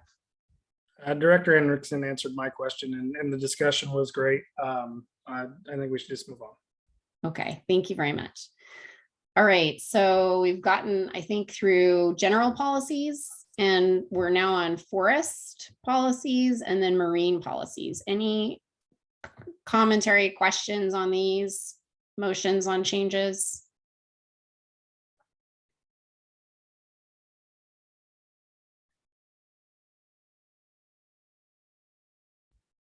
Next is travel industry.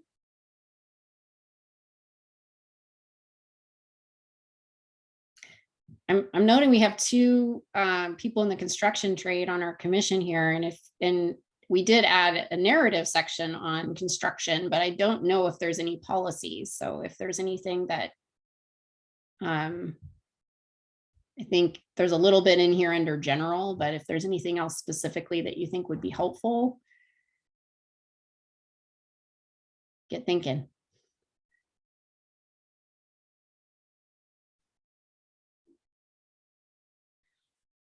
All right. We're going down to page 97, human resources, community resources.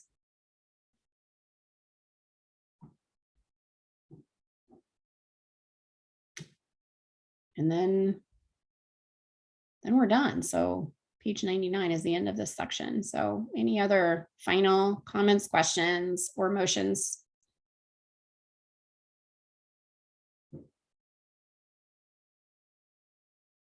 All right, well, let's go back then to our overreaching motion.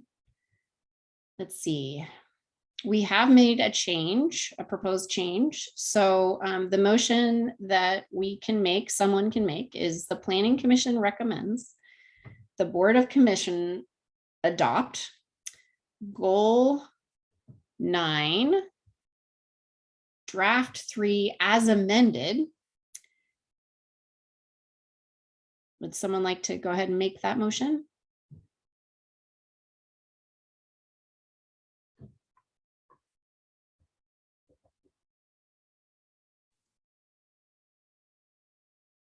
Yeah, I'll go ahead and make the motion. We adopt Goal 5 as amended to the Board of Commissioners for adoption.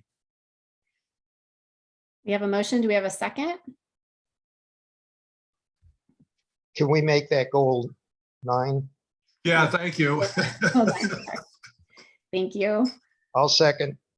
Okay, we have a motion from Commissioner Powers and a second from Commissioner Farrar that the Planning Commission recommend adoption of Goal 9, Draft 3 as amended to the Board of Commissioners.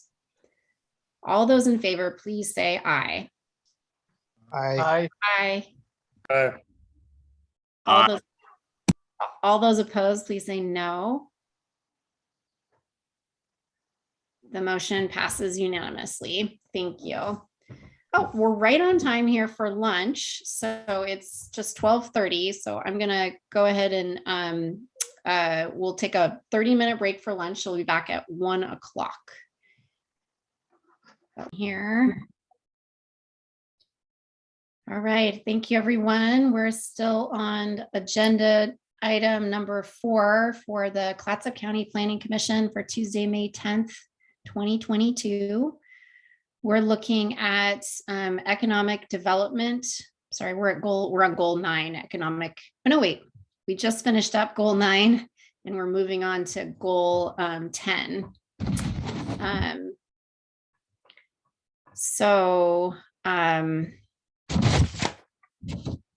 This is a legislative hearing regarding goal 10 housing draft 4, the Clatsop County comprehensive plan update. Will staff please make their report?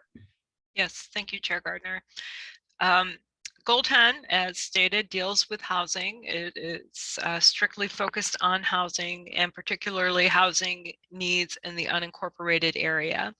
Under the statewide planning goals, we as a county and a smaller rural county are not subject to a lot of the requirements that larger cities, even cities the size of Astoria, which has just surpassed its 10,000 population threshold, we don't have many of the same requirements. So for example, we don't have to do an inventory of our buildable lands. We do not have to prepare a housing needs analysis. I know that the previous goal that we just looked at did recommend that the county do that as part of increasing its economic development capabilities and capacities, but it's really not something that's required. So we have done a lot of updates to Goal 10 since it first started. Probably the biggest update that we did was in response to some comments and directions we received from the Board of Commissioners back in December of last year. And that related to incorporating the regional housing needs analysis findings. So when we were talking about goal 9 before lunch, we talked a lot about the 2019 housing strategies report that was done by the county and the 5 cities working together with a consultant.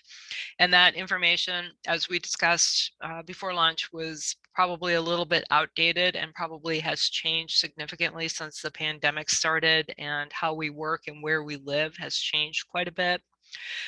So part of what the regional housing needs analysis does is it takes a bigger picture look at the housing needs for an entire region. And so this is something that was done in conjunction with House Bill 2003 and 2001, which was, I believe, both were passed in 2019. And they look really at how we provide that missing middle housing and what our housing needs statewide are. And so the Oregon Housing and Community Services Department was tasked with this, and they did pull that information together. So Clatsup County is part of the Northwest region, which I believe includes Columbia, Clatsup, Tillamook, and Lincoln counties. Columbia might not be part of that, but it does include all those counties, and looks at, first of all, what is the housing stock that's missing in that region, and then what will be needed for the next 20 years. And then based on that, they've allocated housing needs to each of the incorporated areas within those counties. And so you'll notice that the housing figures that are included in our draft of Goal 10 today do not include a regional housing needs analysis for unincorporated Clatsop County. And the reason for that is that Goal 14, which is urbanization, Goal 11, which is public services and facilities, really works to channel more intense development and higher residential densities into the urban growth boundaries where services can be provided and are provided. And so you'll see that the emphasis is not on necessarily ways for unincorporated Clatsop County to suddenly start building multi-story affordable housing projects or things like that. It's really to help direct that growth primarily into the urban growth boundary areas. So we did, as I said, we met with the board and had a preliminary discussion on Goal 10 back in December of last year. We made the required revisions and brought it back to the board at a work session at the beginning of March of this year. And then we did take it to the Joint Planning Commission Countywide Citizen Advisory Committee on March 22nd. And the changes that were made at that March 22nd meeting and the comments that we received have been incorporated into this draft 4. They're highlighted in yellow with the red text. And really that concludes my presentation. I did have one item. Chris Farrar had noted that there was a discrepancy in one of the tables, I think table 2 population, which talks about the Census Bureau population estimates for the county. And then there were some other projections that were put forward by PSU. I did go back and verify these tables, and you'll see that there's a difference in the 2010 population, but this is what PSU actually published in their study. So I did not change that, even though it differs from what was the actual population that was shown in the census report for 2010. But other than that, I've tried to the best of our abilities. We've tried to incorporate all the changes made at the March 22nd meeting, and I'm here to answer any questions you may have. Thank you, Director Henriksen. Any initial questions of staff before we open the public hearing?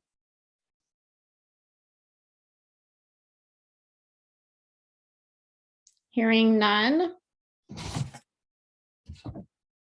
This hearing is open for public testimony. All speakers from the floor are to state their name and address before speaking. If you're speaking in a representative capacity, please state who you are representing.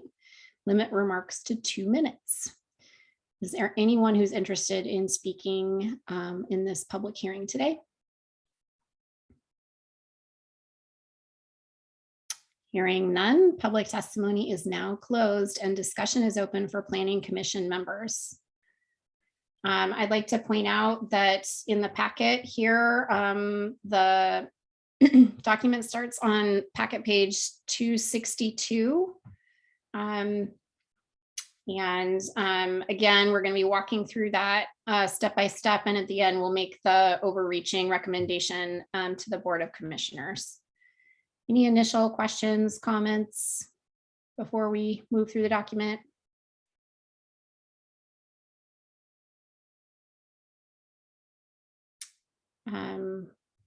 Okay, starting on page 262, then we have the narrative and the overview section. You'll see the changes since the last meeting in yellow and the historical perspective.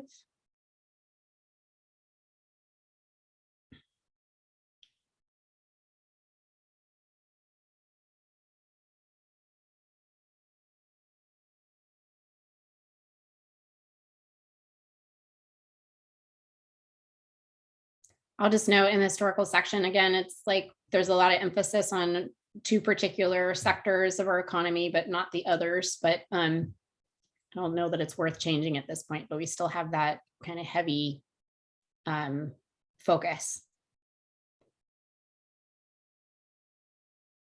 Any proposed changes to those sections? Next is current population and projections.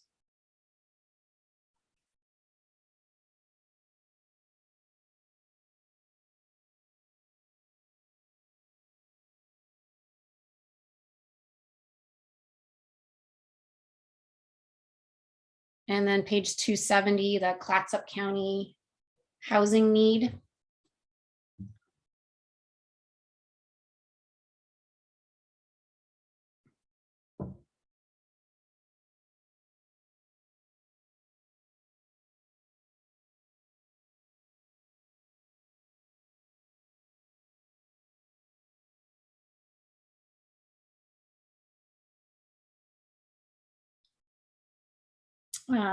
This might be a time I can just interject one thing I've just been thinking about, which is that especially after what happened with Heritage Square, I'm feeling discouraged about cities doing what they need to do to address this need. And I think it takes a real political will to do the work that needs to be done to provide housing to the people of our communities. And so the county may be the place to do a lot of it. And but I worry because it costs money to have development in unincorporated areas. And it also takes a lot of capacity and energy that I don't know that the county has. Like I live in one of these densely populated rural residential areas, and we hear time and time again that the county doesn't have the capacity to, and doesn't have the interest, frankly, to provide services that the residents here are asking for. And, you know, roads, drainage, the most basic things. And though right now we're getting our roads all redone, but generally we get a lot of pushback on that stuff. And so, you know, with more density in other places outside of UGBs, I just think the county needs to be, you know, very cognizant of the cost of that to the county, both in capacity and also at expense. And then, of course, there's all the other associated issues with kind of sprawling development, transportation, and schooling, and all sorts of other things, infrastructure.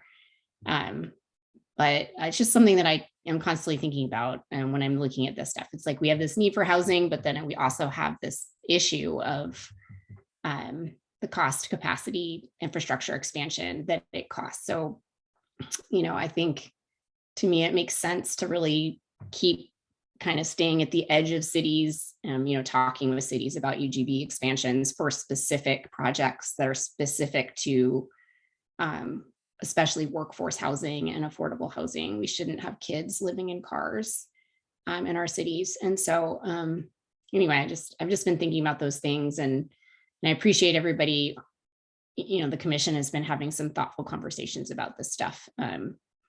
You know, it has to be very thoughtful. I think any of this expansion for housing needs, and you know, it's frustrating for me when I see proposals like in Gearhart, like this expansion of potentially 40 homes, and if they're all over $500,000, which I think they will be, it doesn't provide the kind of housing that is missing according to our studies. And so, you know, when we're having that kind of expansion, like, gosh, is there any way that we can make sure that at least some of that is available to people who really need it?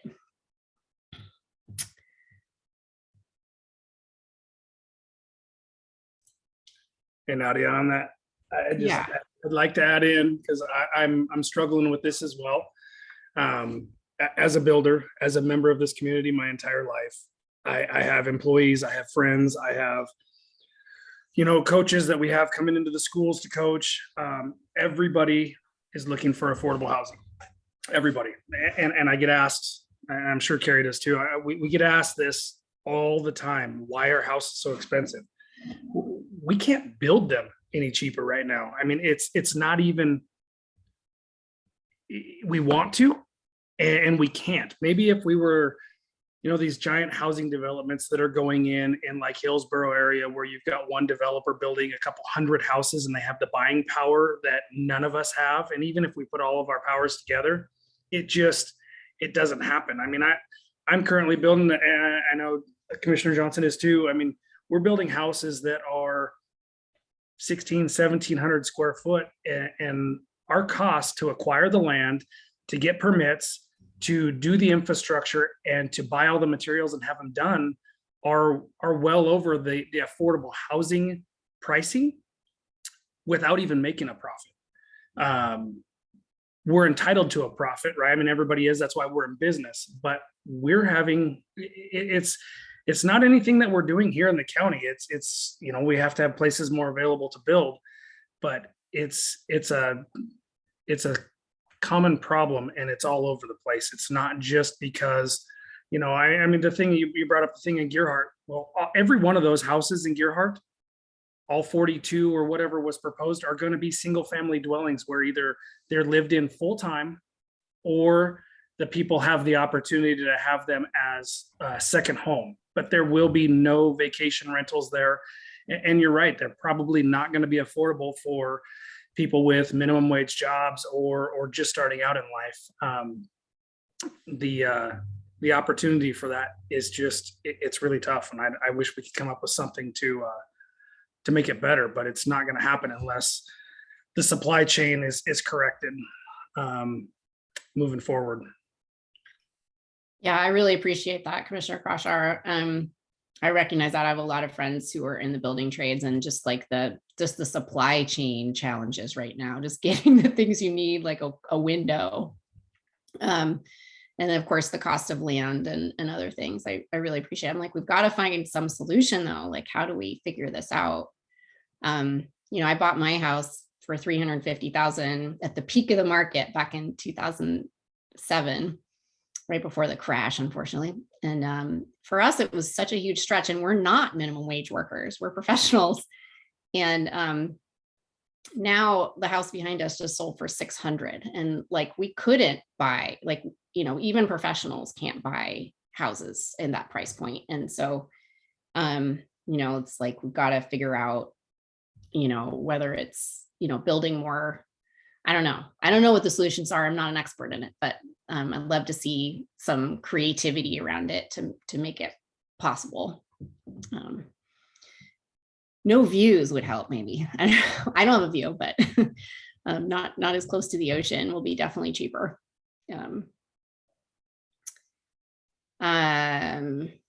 Okay, so where are we? We're in 273 is where I'm at. I'm making my way through the narrative. Chair, Yeah. Commissioner Farrar's had his hand raised. Oh, I'm sorry. Yeah, thank you, Director Henriksen. And thanks for your patience, Commissioner Farrar. Patience. I was just going to chime in on a couple of points.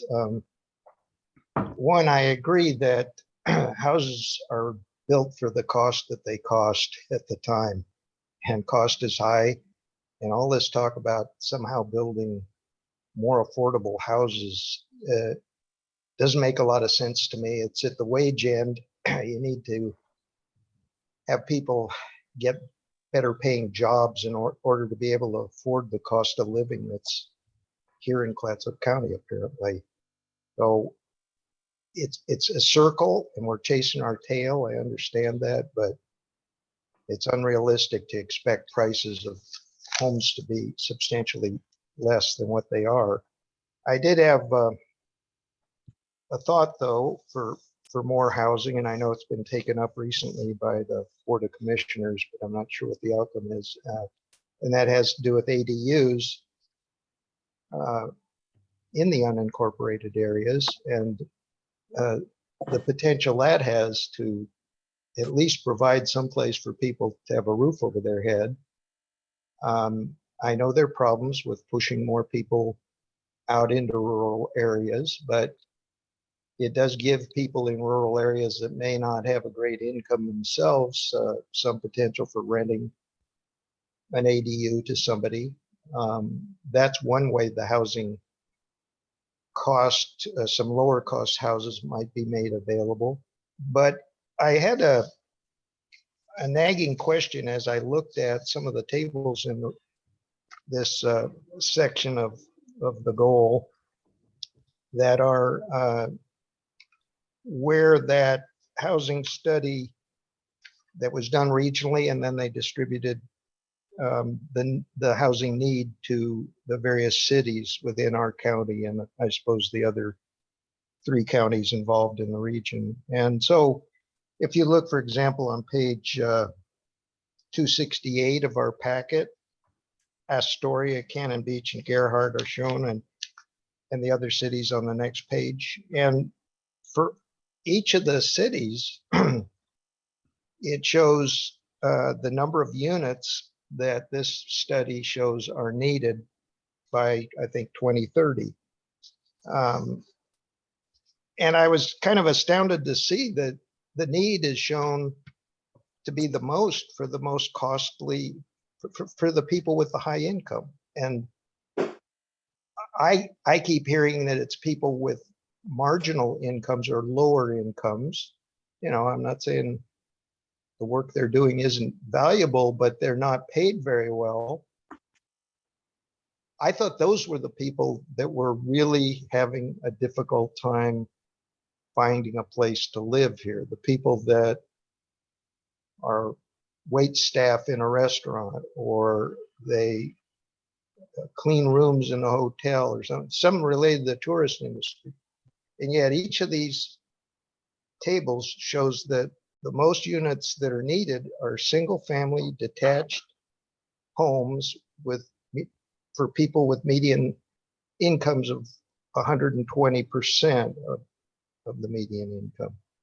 And the next biggest category tends to be right under that, the 80 to 120%. And the lower down you go, the fewer units that are projected to be needed. And so I'm wondering, is that just wishful thinking, or is that based on what's selling these days? Or how do they come up with that need when everything I'm hearing on the street is that the need is flipped the other way, that the low end people need the houses? Does anybody? Director Hendrickson, can you speak to that? How those numbers, where they come from? Well, these are not numbers the county staff put together. These are numbers that were developed as part of the regional housing needs analysis conducted under the mandate of House Bill 2001 and 2003, and it was done by the Oregon Housing and Community Services.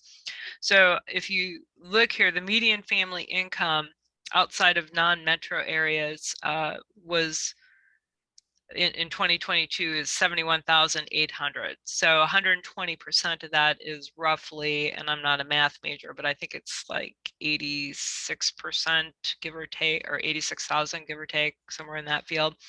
If you think about what Chair Gardner just told you, it's not just people who are earning minimum wage, it's people who are earning professional wages. And if your house is selling for 600,000 and your mortgage payment is 4,000 or 5,000 a month, it may not be practical on 71 or 85,000 to be able to make that mortgage payment. And that doesn't include your utilities. Part of the thought generally, and I can't speak specifically if this was factored in or how it was factored in or what role it played and the size of the role that it might have played in the regional housing needs analysis. But there is a school of thought that people who may be earning 120% of median family income, but can't find something in their price point, may be renting places that, if otherwise free, would be available to people who were earning lower incomes than what they're earning. But because the housing stock is not available, they are taking up those units, which pushes on down the line of income. So I can't say with any certainty that that played any factor in this housing needs analysis. I would have to go back to OHCS and verify and go through their methodology to verify how and why they came up with these particular numbers.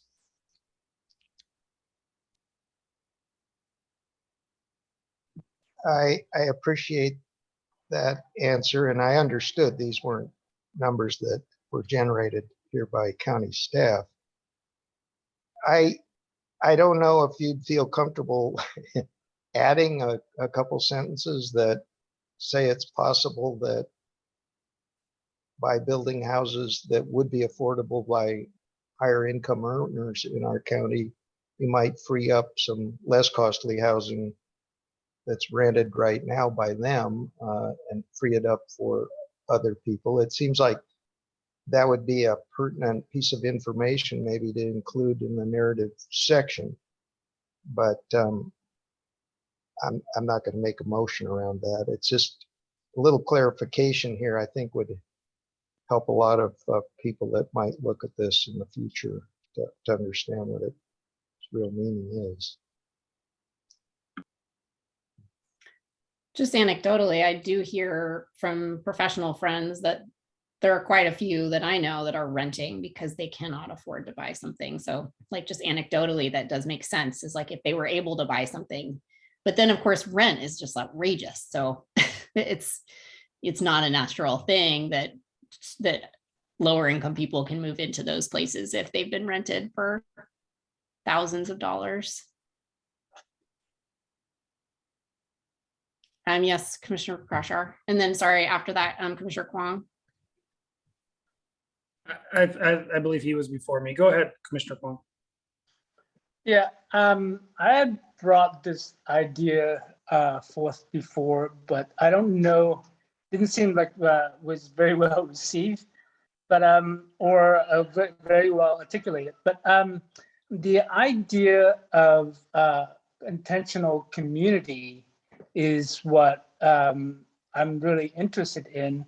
For example, if you have a piece of land, let's say an acre or more, with 4 or 5 tiny houses on them, and allow people to live in them, and having a common house that is more like where you come to cook and do other things, and having shared space seemed to me that's a good solution, but that would mean the county would have to vastly change our code and zoning to be able to allow that.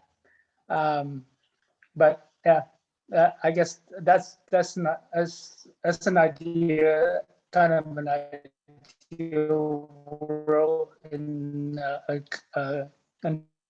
yeah. That's my thought. Thanks. Thank you, Commissioner Kwong. I think there is a policy when we get down there around, I don't know, I was thinking there's been some discussion about, well, there's definitely cluster developments and then some discussion about tiny homes and RVs. So like for around houseless solutions, that's definitely been, I think, discussed by cities as well as the county, but not in the kind of intentional community aspect. But I'll say there's a really cool like cottage cluster type development in Manzanita that they did that is, like all common yards. Basically, everybody just has like a little space to do their own like little flowers or vegetable garden or something. But they're very small homes. Like I think often when you hear like cottage cluster, they ends up being these like big homes around common space. And so that doesn't quite solve the problem. But this one is quite small. And I know several people who live in there, and there's both homeowners and renters in there, and it's much more reasonable. Manzanita is a very expensive place, and so it's away from the ocean, and it has these small spaces that are more reasonable than others. So that's kind of a cool opportunity. I'm sorry, Commissioner Croshaw, I usurped your time. Go ahead. Yeah, I was just gonna kind of piggyback on that. That was what I was gonna bring up is I think the need for, I'm not a fan of like pods with one community building. I'm a fan of opening things up to where if someone has an acre or two and, I know that we're in like a catch-22, a double-edged sword, right? We want to preserve what we have, but we also have a very, very huge need for housing. We have to start opening our minds up and have, a little give and take. So there's a lot of stuff. I think that these tiny homes or whatever you want to call them, or just subdividing some of the lots that are out in the county would suffice us a lot. I mean, if we're fighting with, 2 or 3 acres out here, or there's 1 acre parcels, there's 2 acre parcels, there's 5 acre parcels. If we were able to shrink those a little bit and put some tiny homes on there, or smaller homes, or whatever you want them, that are fully self-contained, they have a kitchen and a bathroom and either 1 bedroom or a loft style or whatever the person wants. I think that is a big opportunity to be able to build something at an affordable price. The other part of that is, there's a lot of people, I think I scrolled down here, there's one of the problems that, they start saying failing septic systems or water available. To me, it's all a matter of accountability, and the county starting with the septic program. If they have the program in effect, and you have to have a maintenance provider, and you have to have it serviced once a year or twice a year or whatever it is, I mean, that's also a job opportunity for somebody, because we're going to need more people to service those things and keep them up to date. If they're serviced, then they'll last longer. They won't fail. But I think that's something that us as a group has to really look towards, building goals to go that route. I mean, the state of Oregon, they would rather you build up than out. They're trying to see, more density in cities. The county has to follow that at some point, with conserving our forest lands and our open spaces and everything else. But there has to be some sort of give and take as far as being able to accommodate the people that need houses here. And that's what I think about the whole crisis in housing. Thank you. I'll note, so on page 273, there's a new section there, and it was talking about like what's vacant or partially vacant. And there's note there about, we have a minimum 2 acre parcel size in the county, and it's by state statute. Do you want to speak to that, Director Henriksen? Yes, the county has a state mandated 2 acre minimum lot size that came about, I believe, in 2000, and I think stemmed from some litigation that occurred with 1,000 Friends of Oregon, and I don't remember who they were a party against, but the basic offshoot, as I understand it, is that we now have, I believe as of October something 2000, a 2 acre minimum lot size. So that does constrain us on the state side of going smaller than that, but we can work on the margins of the cities too. Director Henderson, if we kept that, could the county then allow more than 1 dwelling on that said 4 acres? So say I own 2 acres and I want to build, we're talking about ADUs, but maybe if you have 2 acres or 3 acres or 4 acres, how many ADUs per acre you could do?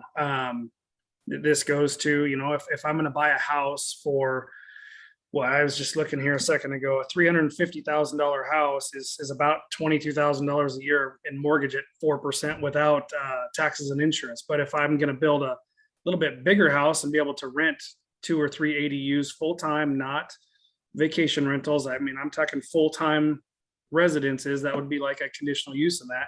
Could we not dictate how many dwellings per acre, I guess is what I'm asking? Or yeah, so to bring the commission back to January of this year, and I'm not sure if all of you were on the, I don't think all of you were on the commission at that point, but we had an initial discussion about Senate Bill 391, which at the state level opened up those RA1, RA2, RA5 zones, all those rural residential lands where previously state law prohibited them having an accessory dwelling unit on it, did allow local governments to make the decision to allow a rural accessory dwelling unit. But it would just be one. They only, under state statute, there would only be one that could be constructed. So during your discussion back in January, you had some preliminary discussion. You really emphasized the need that the county should first of all promote and encourage people to build ADUs in areas where they're already permitted. So an example would be the Arch Cape zone already allows accessory dwelling units. So the county should put their primary focus on those areas where they're already permitted to help encourage that construction to move forward first before opening up rural lands to additional development. Part of your recommendation was also to require any new accessory dwelling units in those rural areas to be reviewed and approved in a public hearing process. So that would have to take place before, unlike say the Arch Cape zone or other zones where their accessory dwelling units are already permitted and it's just basically an over-the-counter permit. New ADUs in these rural areas, your recommendation to the board was basically that they have to go through a public hearing process. The board will be discussing all your initial recommendations to them at tomorrow night's meeting and actually at their work session at 5 o'clock, so that we're going to get their feedback and then we'll draft some additional amendments that will actually come back before your planning commission probably in July or August for final recommendation to the board. So kind of a long answer, but I wanted to make sure you all had the context of what's going on with accessory dwelling units in the rural areas. So first of all, they were limited by state statute. Now they're being opened up, but the ultimate result is only one ADU per parcel. So on a 2-acre lot, you can only have one house, and with that house you can have, or depending on the zoning, one house or one, like it could, in some areas you can have multifamily housing. So like in Arch Cape, I know you can have a duplex. And then you could also have a ADU. But you can't have like a bunch of houses on a 1-acre, 2-acre, 5-acre. Correct. Right. Under current rules, yeah. Well, on the ADU thing, just to note, I think that we were in agreement that all those things should happen. It's just about a matter of like, you know, I feel it was just a matter of like, we have a lot to do and there's like low hanging fruit and there's more difficult fruit. And the low hanging fruit is to show everyone, to let everyone know, because I feel like a lot of people don't know that any place in the county that has water and sanitary service, it currently is legal to build an ADU. And I think most people don't know that. And then the second is in those areas, we've made it a little tricky. You know, it may be more difficult than it should be to build ADUs in those areas. So like, let's look at that ordinance and see if we can make it a little bit more user-friendly, builder-friendly. And then third is we have this opportunity to change the code, which takes longer and is more effort. So the intention was to do all three, but just that there's these other opportunities with stuff that's a little more low-hanging fruit. Yeah. Okay, well, so this is all really great discussion. I'm sorry, Commissioner Croshaw, do you want to speak to that? Yeah, I was just going to say that in our county, we don't have sanitary services though, in the actual county portion. We do, yeah. Some areas do have sewer. So I think there's like, are there 5 areas, Director Henriksen? There's Arch Cape, Shoreline, which is basically connected to Warrenton at this point. There's a small system out in Westport, and there are Miles Crossing, Jeffers Garden has some. So Yes. there might be a fifth one, but right now, state statute didn't, until Senate Bill 391, we couldn't allow ADUs on rural lands. But now the legislature has opened that up and given counties, we're not required to do it, but it's given us the opportunities. So we are basically, other than some basic parameters given to us by the state, we as a county decide what process those applicants would go through, for example, and which zones they would be permitted in. And so if our emphasis is going to be promoting the ADUs first and primarily in areas that are already hooked up to sewer, and then requiring ADUs in the rural areas that will be on septic to go through a public hearing, and that process, that's our decision to make. And that in January is what the Planning Commission has put forward, that's going to the board for discussion tomorrow evening. Mr. Assistant also put in the chat a note that the Senate bill that made it legal to do it in rural residential areas requires a 2-acre minimum, so smaller than that doesn't allow them. And he also noted that with multifamily dwellings like duplexes, you can't actually have an ADU. So that's interesting. So thank you. I think we should, so this is all really good discussion, and we should look, I think let's keep moving our way through the narrative. And then when we look at the policies, I think we could see if like what we're interested in is covered. And if not, at that time, we could make some motions to amend it, if that makes sense to people. Is that okay, Commissioner Krashar? Do you have more want to talk about on that? Okay. Okay, so I'm making my way down 275. Let's go to current conditions.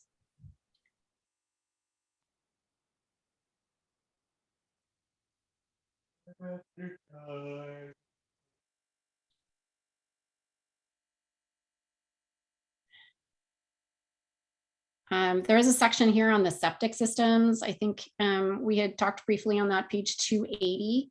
And I had a question. I don't even know the rules in Clatsup County. So do we have like required septic inspections on a period? And what happens if there's failures? Or is it when properties sell? Like, what is the process around septic systems? I have only a very small understanding because it's handled through our environmental health division within the public health department. But the new septic systems and certain types of systems are required to have a yearly contract, so they're inspected, and that maintenance report is supposed to be turned into environmental health every year. So what we're seeing is that people are not getting that done. So we did go to the board several months ago with some proposed changes to the code so that code compliance could take over those enforcement responsibilities from public health and environmental health. The board sent us back with a lot of questions and concerns about that. The cost, as I understand it, is roughly about $250 a year for that maintenance inspection. And we're just not getting a lot of compliance on it. So it's there. The other part of the puzzle or the process is that we have an issue with septage capacity right now. So whereas Warrenton used to take in a lot of the septage that was being pumped out of septic systems throughout the county, they have stopped doing that. And so haulers now are having to go to Tillamook County or to Rainier, or in some cases even past Portland, in order to get rid of the septage that they've taken out of septic systems here in Clatsop County. And that's part of the reason that the county has been working with some of the businesses in the cities to look at the feasibility of an anaerobic digester and a site for that, so that we could pull off some of that. For example, I think breweries are a big component of what they're dumping into the system, and pulling some of that off and using it separately, and that would free up some capacity for residential septage, which is now reaching its capacity. Right, I saw that in the Astoria is challenged by that, I think, but so this new septic, but if it's old septic, is there no like inspection requirements? I would have to go back and look at the rules. Again, we don't deal with this on a daily basis, so I'm not as intimately familiar with it as I might be with some other items, but I can check on that and bring that information back to you. Do you know Commissioner Crusher?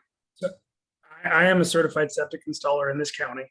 And I know that when I go to build a new system, along with my application, before they will issue me a permit, I have to have an operating and maintenance agreement paid for and signed by one of the operating and maintenance agreement companies in the county. There's a list of them. They have them at DEQ. There's several of them.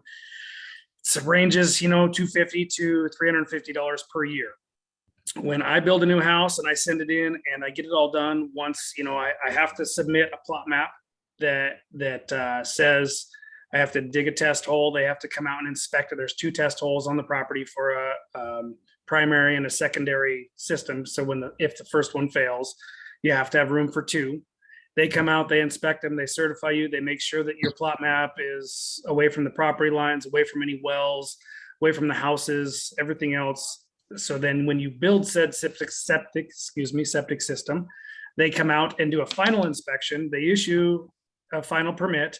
And then I know, because I've built a few houses within the last few years that have septic systems, and I've gotten calls from the homeowners, because as the builder, I provide the first year's operating and maintenance agreement and pay for it and get it all done. And when they buy it, they're supposed to continue it. And I'm getting calls from homeowners that have bought houses that I've bought, that the county is actually holding them accountable. And if they don't have their operating and maintenance agreement going forward, that they're issuing them, I don't know if it's a citation or warnings, telling them that they have a certain amount of time to get that operating agreement to them. Now that's with septic systems. I think they started this within the last year to 2 years of holding them accountable. And I've heard that they're trying to go back, but it's obviously overwhelming. They're very limited staff to try and hold all of the systems on record accountable for those operating and maintenance agreements. That's just in my personal experiences as to what's going on now. I believe they're moving forward. I believe it's a great program. They're gonna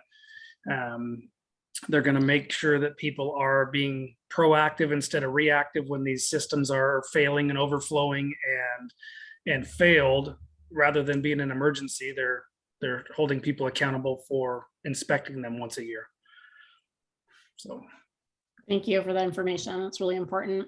Yeah, I think I worked in Pacific County, and I remember every time a property sold, they had to inspect, and if it was failing, it had to be replaced as part of the transaction, which seemed to make sense to me, but I don't know about other stuff. Yeah, Director Henriksen. Yeah, and just to follow up on the question about if it's required for older systems. So for a pressurized system, and I am not a septic person, but a pressurized system permitted prior to January 1st, 2014, they're not required to have operation and maintenance contract, but the new systems after that do have to have the O&M agreement. So. Thank you. It's the last 8 years. Okay, making our way down through this. I think I'm going to ask for any last comments or questions on the narrative up to page 284 of the packet. And then we're on to the objectives and policies.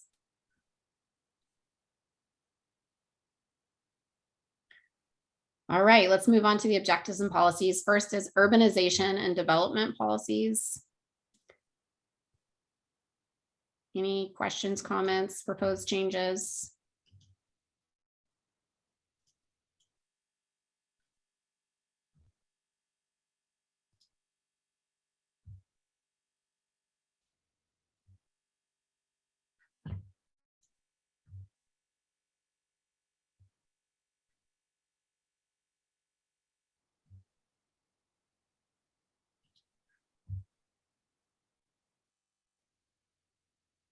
Okay. Housing policies, residential development.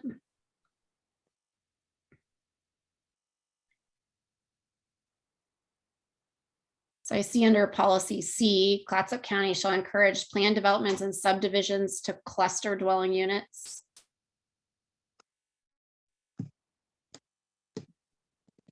That's something that you already see somewhat.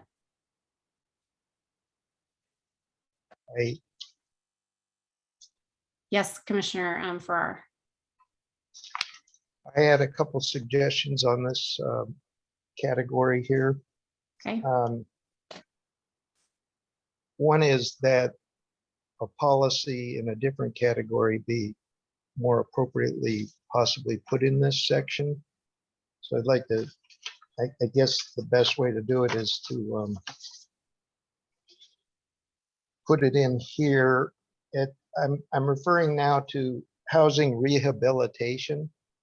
There are 3 policies in that section, and policy B says the rural housing needs should be re-examined every 2 years to reflect the market changes and new information. And to me, that didn't seem like housing rehabilitation. I thought it would be better just to move that policy into this general residential development thing.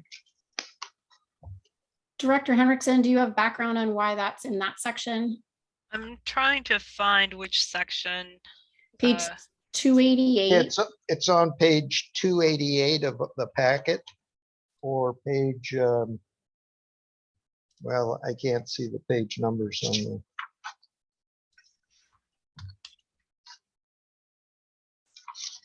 on the item. I see what you're looking at. I don't know specifically why that ended up there. Okay, so Commissioner Farrar, do you want to make a motion to move policy B under housing rehabilitation up to the residential development section, and I guess it could just be the last policy in line there. Okay, do we have a second for that motion?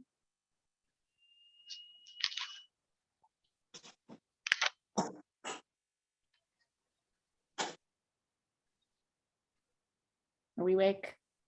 I don't hear a second there, so it will die for lack of a second unless anyone is interested. Can I hear that motion, a short restatement of the motion again? Yes. So we have a motion from Commissioner Farrar to move policy B under housing policies, housing rehabilitation. It reads, the rural housing needs should be re-examined every 2 years to reflect the market changes and new information. Move that up to the section that we were looking at on page 285, residential development. I'll second. Okay, we have a motion and a second. Any discussion? All those in favor, please say aye. Aye. Aye. Aye. Aye. All those opposed, please say no. The motion passes unanimously. Commissioner Farrar, any more under residential development or government cooperation? Yeah, under residential development, I thought a policy should be added. And I have some wording here for it, so I'll read it as is and see if anybody will second this, and then we can maybe put the policy language on the screen. It would be, the county should continue to explore options for and implement plans to fund, site, and build a biodigester for processing and disposal of septage pumped from systems in unincorporated areas of the county. So I know the county is looking at this.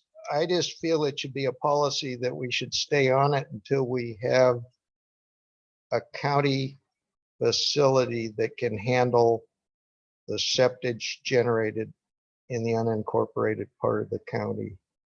And I can read that more slowly because I know it's kind of a verbose. I think that Director Henriksen has it up there on the screen. I'll read it. So the motion is to add under residential development, a policy Q, the county should continue to explore options for and implement plans to fund, site and build a biodigester for processing and disposal of septage pumped from systems in unincorporated areas of the county. Does that cover it? Yes. Okay. I'll Do we have second that. Okay, we have a second from Commissioner Powers. Thank you. Any discussion?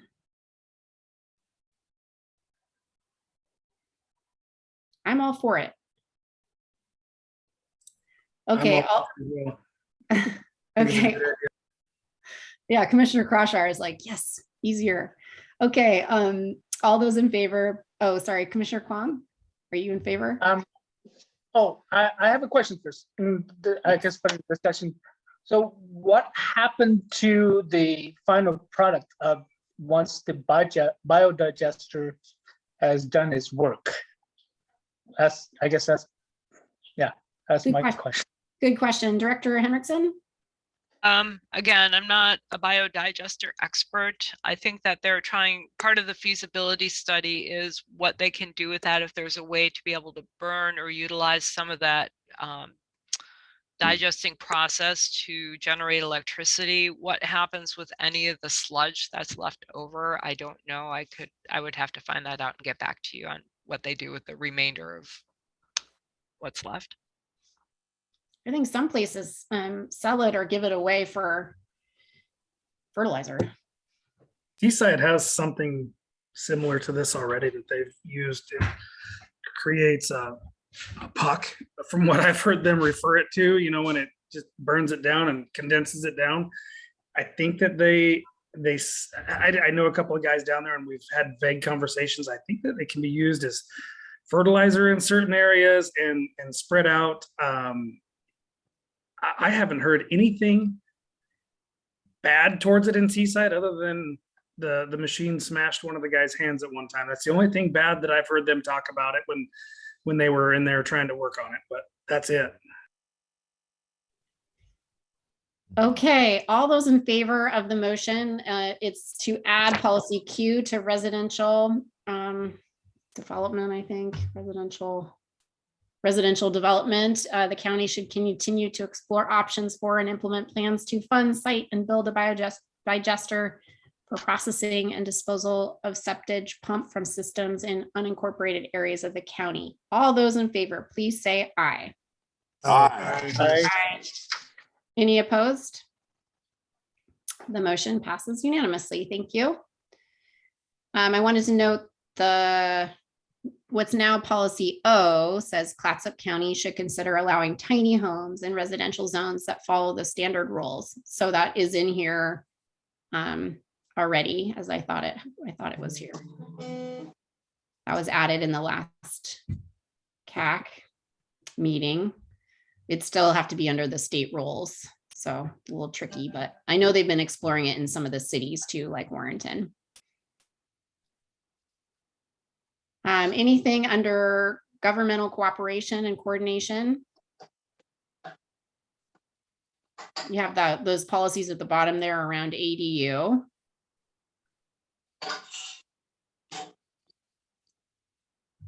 And that includes where they're allowed now and where they're allowed in the future. So I wanted to note, I did look up finally Portland's changed their ADU incentives. And they used to have just like these permit fee waivers, but then they realized all the ADs that were being built became short-term rentals, so that wasn't really helping. So they really limited now. And if you get an incentive, you have to be providing long-term housing in those units. You can still build them, but you can't get the incentives. So they have SDCs, system development charges waivers, and they're significant. They're like $14,000 to $20,000 SDCs there. So, and then you have, I think, a certain period of time that you have to use that unit for housing. I thought that was interesting.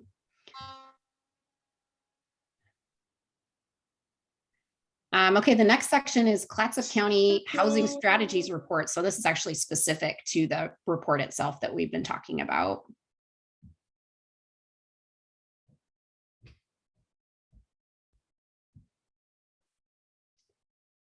And then housing rehabilitation. I think Commissioner Farrar, did you have something else under this one or? Yes, I did. I looked at that section and felt it was pretty light on ideas for rehabilitating, and I'm a Astoria kind of guy, and if you've walked around there much, you've probably noticed a few dilapidated homes. Quite unfortunate. And what I'd like to see is a couple more policies added here. One, to address the failing septic systems, which of course doesn't include places like Astoria, but would be appropriate for the county's unincorporated land. So I'd like something in the way of a policy that says the county will continue to work with Craft 3 and the community action team to obtain DEQ or other sources of monetary support for property owners to repair or replace failing septic systems. So there's apparently been some DEQ money made available recently, or through DEQ. I think it's actually federal money that's been set aside just for this purpose. I would like our county to explore tapping into that funding. So the county will continue to work with Craft 3 and CAT to obtain DEQ or other sources of monetary support for property owners to repair or replace failing septic systems. I appreciate how quickly you can type. Absolutely. I was thinking the same thing. So we have a motion to add under housing policies, housing rehabilitation, policy C. The county will continue to work with Craft 3 and the community action team to obtain DQ and other funding. I think yeah, or other funding. or other funding to aid homeowners in repairing and replace. Yeah, for homeowners or to monetary support for property owners to repair and or replace failing septic systems.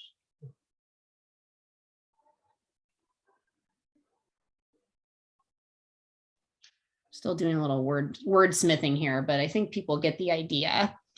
So do we have a second for that motion? Before we do. Second. Okay. I'll second that. Commissioner Kwong seconds that. Okay, did you have a comment, Commissioner Kwong, or question? Not on this, but on something else, on lead issues that we'll go ahead and go through this vote, and then I'll talk about lead issue. Okay, you're next on that. Okay, so we have a motion and a second to add policy C. The county will continue to work with Craft 3 and the community action team to obtain DQ or other funding to aid homeowners with monetary assistance to repair or replace failing septic systems. Any discussion? Yes, Commissioner Crashaw. Sorry, I don't know how to put up the hand, you guys. That's fine.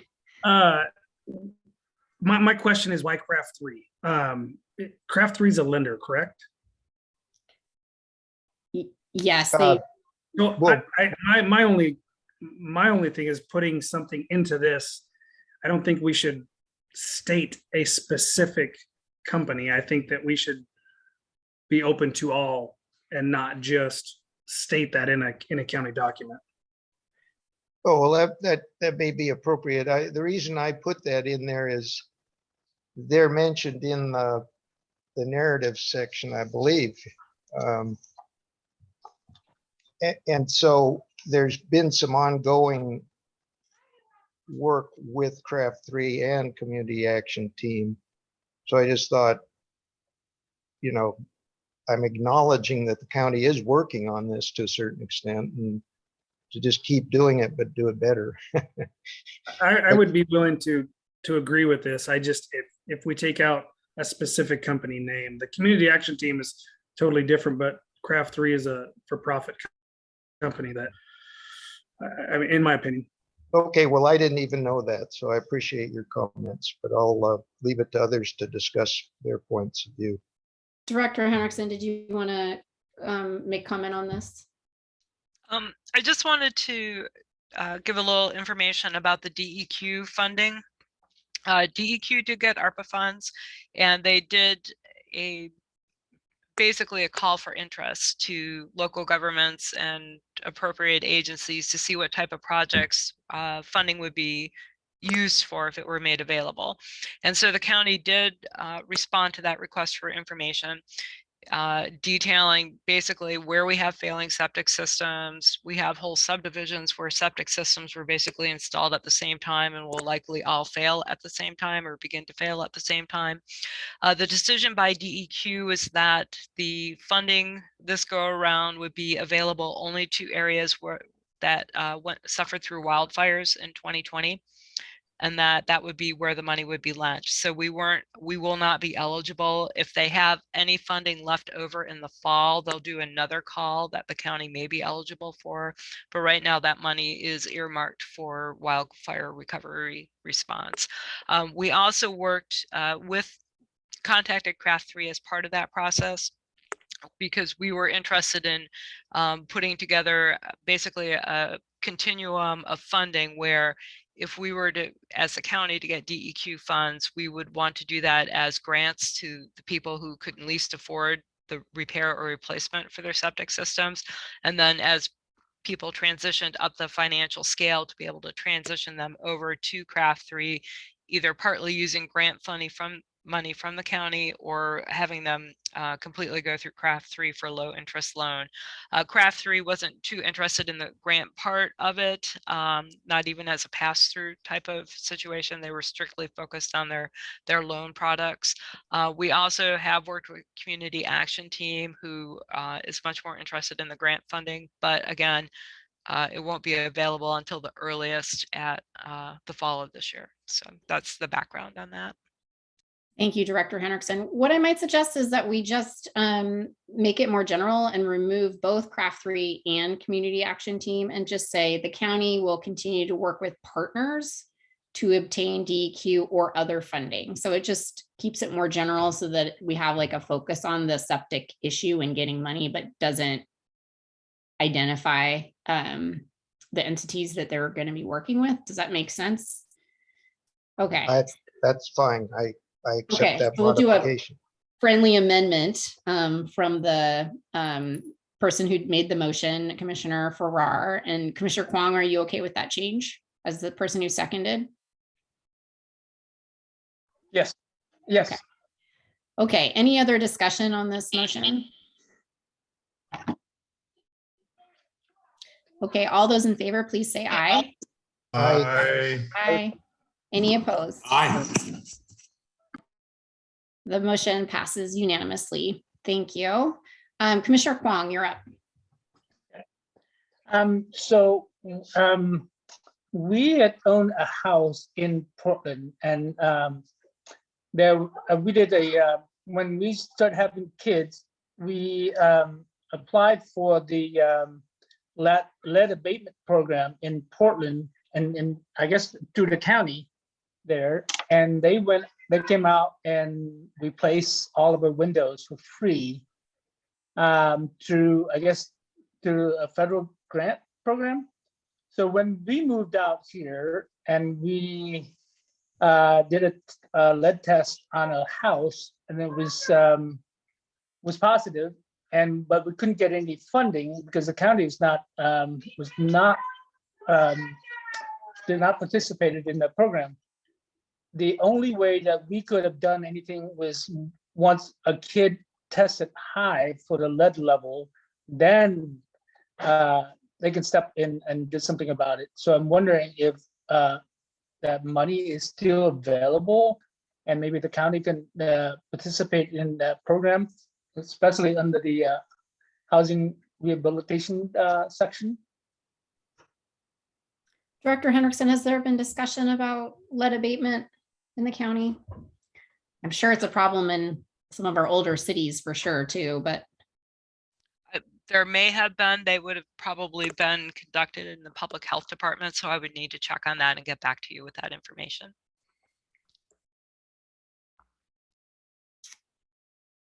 so, I mean, you could make a motion.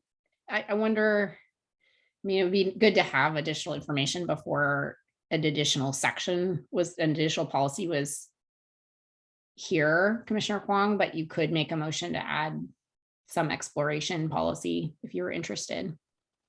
Yeah, I would love to do that. I would like to make a motion to have the county explore if there are fundings for lead abatement program.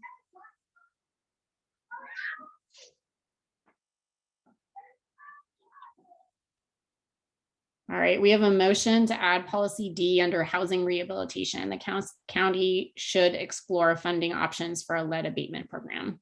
Do we have a second for that motion? I'll second that. Commissioner Farrar seconds. Any discussion? So this is Commissioner Croucher. I used to own a window company in 2005, 6, all the way through 9. And I actually did this program. We changed windows on quite a few houses that qualified. And then from my understanding, it stopped. There was state funding and there was some sort of federal funding that the homeowner had to apply for. They had to have a licensed contractor come out, do a test, which we would do. But I don't know if there's anything available. We used to do it, but then I was told by the state that it ended a while ago. So I don't know if that's a county thing or not, but it would be it's a good program.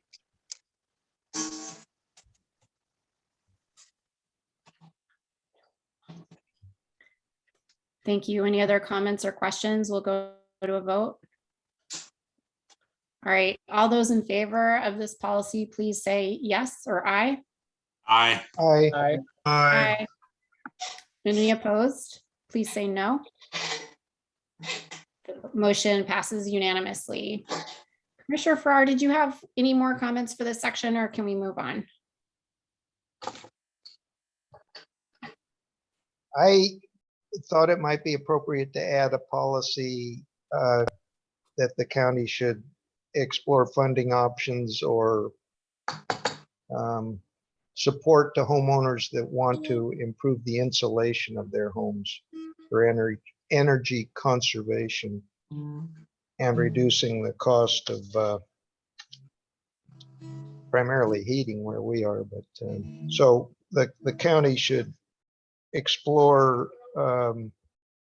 funding options or grants to provide the funds for upgrading home insulation or building insulation, let's say, to reduce energy consumption and reduce homeowner cost of energy.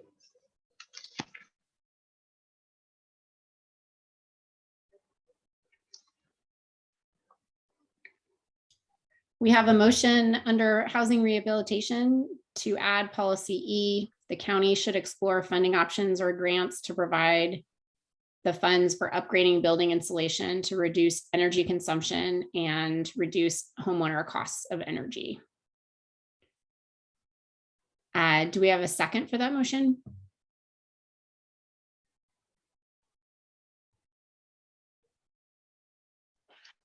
I'll second that. Commissioner Kwong seconds. Any discussion?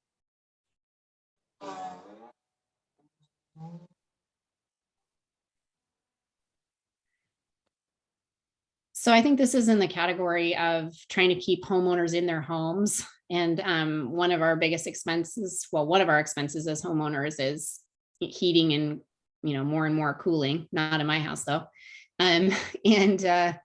So I think energy efficiency, just generally windows, doors, insulation, all those things that make our houses more efficient, do two things. One is, saves energy, which is better for climate mitigation and other environmental reasons. But for this section, it's reducing home ownership costs and also renting costs too, actually.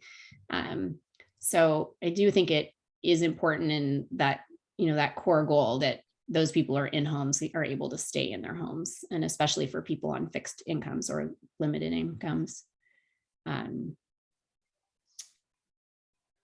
That's my comment. Any other questions? Comments? Okay, all those in favor of policy E, the county should explore funding options to grants to provide funds for upgrading building insulation to reduce energy conservation and reduce homeowner costs of energy. All those in favor, please say aye.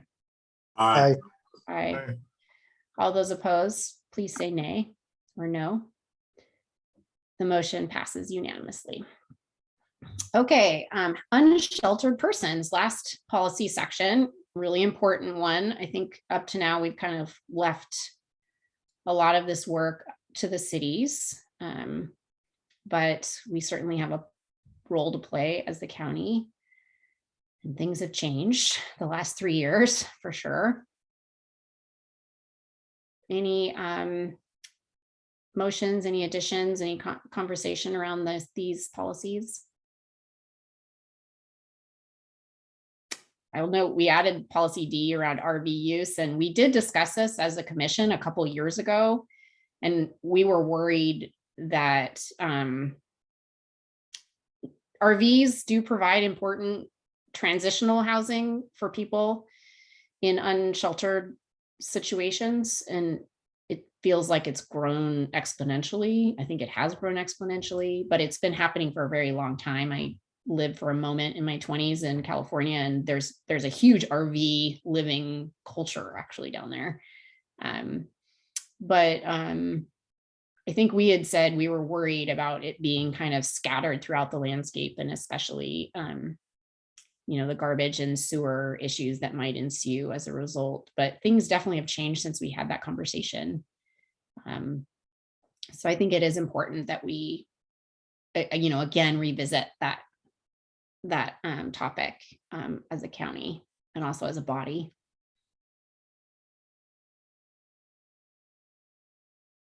All right, if people are good with this section as is, we can go ahead and close this public hearing.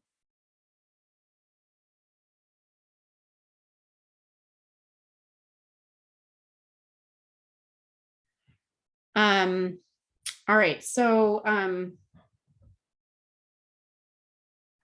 let's go ahead and go back to our main motion, which would be the Planning Commission recommends that the Board of Commissioner adopts Goal 10 Draft 4 as amended. Is anyone willing to make that motion today?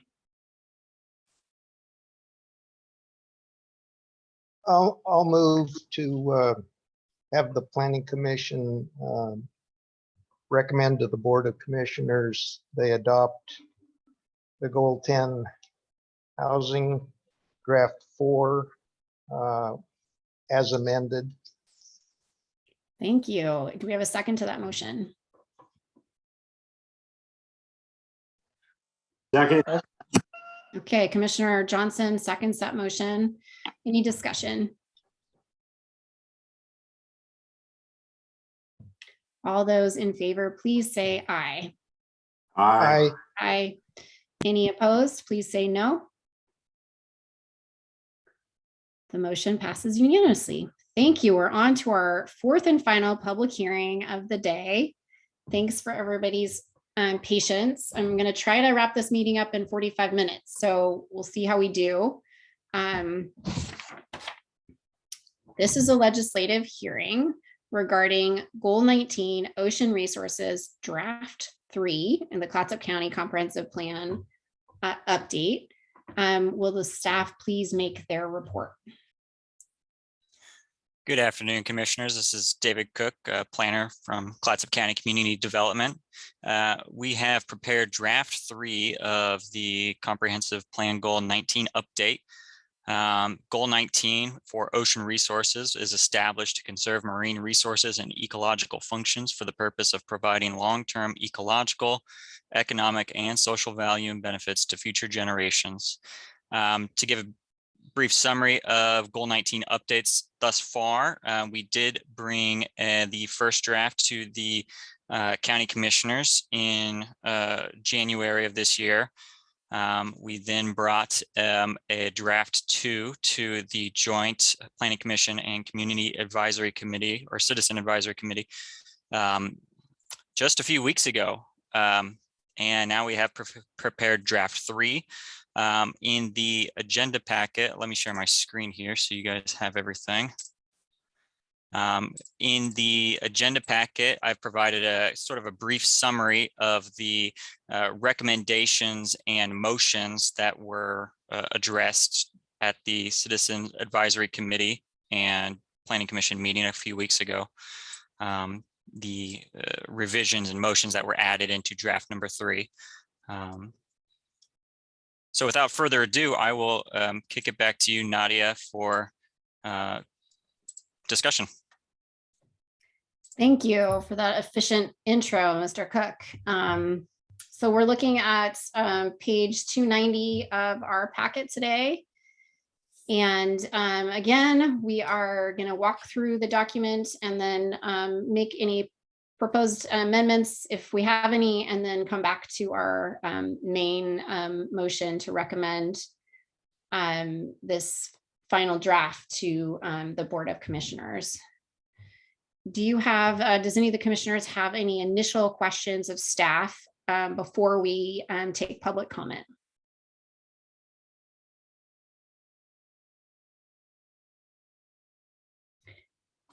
Hearing none, this hearing is now open for public testimony. All speakers from the floor are to state their name and address before speaking. If you're appearing as a representative, let us know who you are representing and limit your remarks to 2 minutes. Is there anyone who wishes to speak today? Hearing none, and since no one is here, the public testimony is now closed. Discussion is open for planning commissioners. Thank you, Mr. Cook here. We're on the first page of the comp plan update. Page 291 is the overview section. And as we requested in our last meeting, there's a nice new paragraph right up front talking about a lot of the entities, mostly governmental entities that are involved in the territorial sea, which is a pretty complex jurisdictional wicket, sticky wicket. Thank you for that. Any questions or comments for the first 2 sections, the overview and the historic perspective sections? I think those are underlined when the other ones are not underlined. Or no, just the historic perspective is. It's a funny little typo there, David.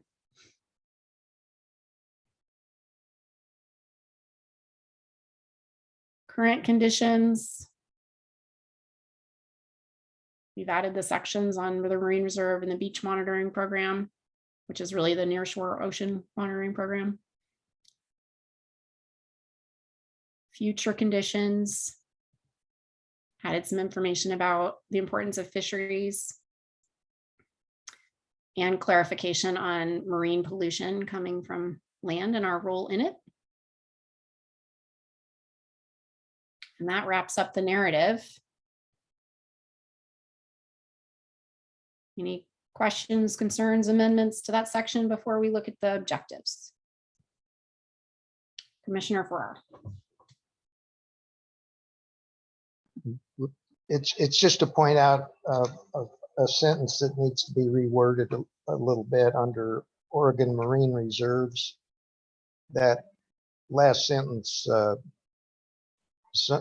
there's some typographical problem with it under Ocean Beach Monitoring Program. Such advisories periodically occur near shore, ocean, off, on Clatsup County. It just, you know, something got off in the typing there, but that can be fixed. Such advisories periodically occur in the nearshore ocean off Clatsup County, especially in summer months. All right, that's just a little edit, so I don't think we need to make a motion there. Thank you. Okay, let's move on to objectives and policies. Big addition here with the territorial sea plan consultation process.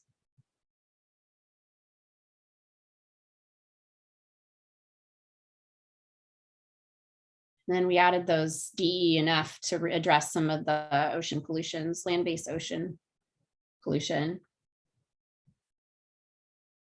Any questions, comments, amendments to objective 1? That's it. It's pretty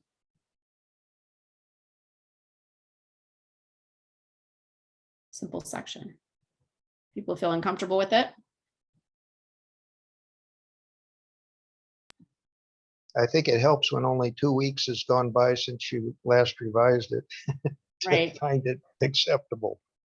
Yeah. All right, well, I'm looking then for a final recommendation. The Planning Commission recommends that the Board of Commissioner adopt Goal 19, Ocean Resources, Draft 3, as submitted by staff.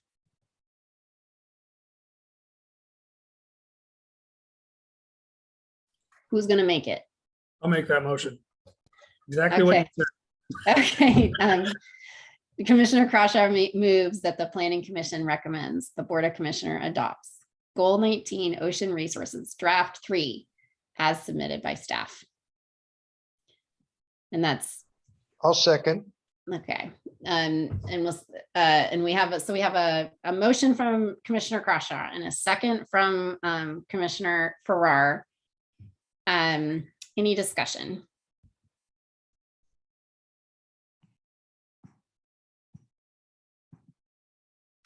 Okay, all those in favor, please say aye. Aye. Aye. Aye. Any opposed, please say no. The motion passes unanimously. Thank you, everyone.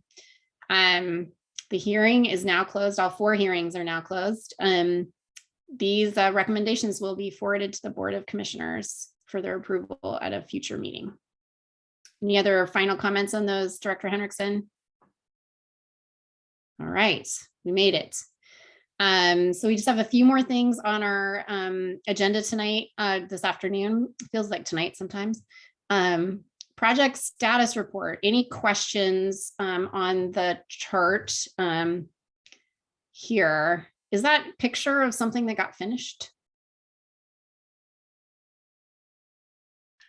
Yeah, it's finished. I don't know when it was finished. This is out at Nat Creek Fisheries. Oh, the hatchery. Yeah. Like that giant salmon up there. Okay, cool. Any questions from the commissioners around the project status report? These are all the, at least in the last couple of years, the projects that we have approved and where they are in their process. Okay, hearing none, let's move on to the director's report. Okay, so I think I had listed 4 topics to talk about. First one being Planning Commission interviews. Those will be taking place at 3:30 p.m. on May 23rd. We did have 8 applicants, including 4 that were held over from last time and 4 new applicants that came in before our May 2nd deadline. I do want to note that both Commissioner Orr and Chair Gardner did not submit applications, so this will we have likely one last meeting with them. So I just wanted to make sure to point out that we do want to thank them for their work on the Planning Commission and their time that they've committed to working with the county on these issues. The second item related to the TFIP, we are hoping, we don't have that scheduled yet. I was hoping to have a tentative scheduled date for today's meeting, but we do not have that. I would anticipate probably sometime in June or July that will go to the board for final review and approval. The short-term rental units, on April 27th, the board approved 2 ordinances. Ordinance 2201 relocated the operating standards for Arch Cape short-term rentals and took it out of our zoning code and transferred it over to the Clatsup County Code. And then Ordinance 2203 revised some of the operating standards for short-term rentals out in unincorporated county, but outside of Arch Cape. So on May 18th at a work session, interesting. At May 18th at a work session, which will begin at 10 o'clock, the board will be reviewing data that they asked staff to compile regarding the impacts of short-term rentals on housing pricing and availability. So that will be at the end of their agenda on May 18th at 10 o'clock in the morning. And then finally, we did talk about rural ADUs. That discussion will be happening with the board tomorrow at 5 o'clock at their work session. And that's all I have. Thank you. Thank you, Director Henriksen. Any questions of staff on what they discussed and any other planning projects? Yes, Commissioner Powers. Yeah, how many vacancies are there coming up now to be filled, since we have 2 people who didn't renew for the planning commission? Yeah, there are 3 positions all total. So it's Commissioner Kwong's, Chair Gardner's, and Commissioner Orr's positions all expire on June 30th of this year. And so Commissioner Kwong has applied to be reappointed, and it's at the discussion of the discretion of the board as to who they want to appoint or reappoint. Right. Yeah, I understand. And the other question was on short-term rentals. Has the board acted at all upon the recommendation by the planning commission on the zoning?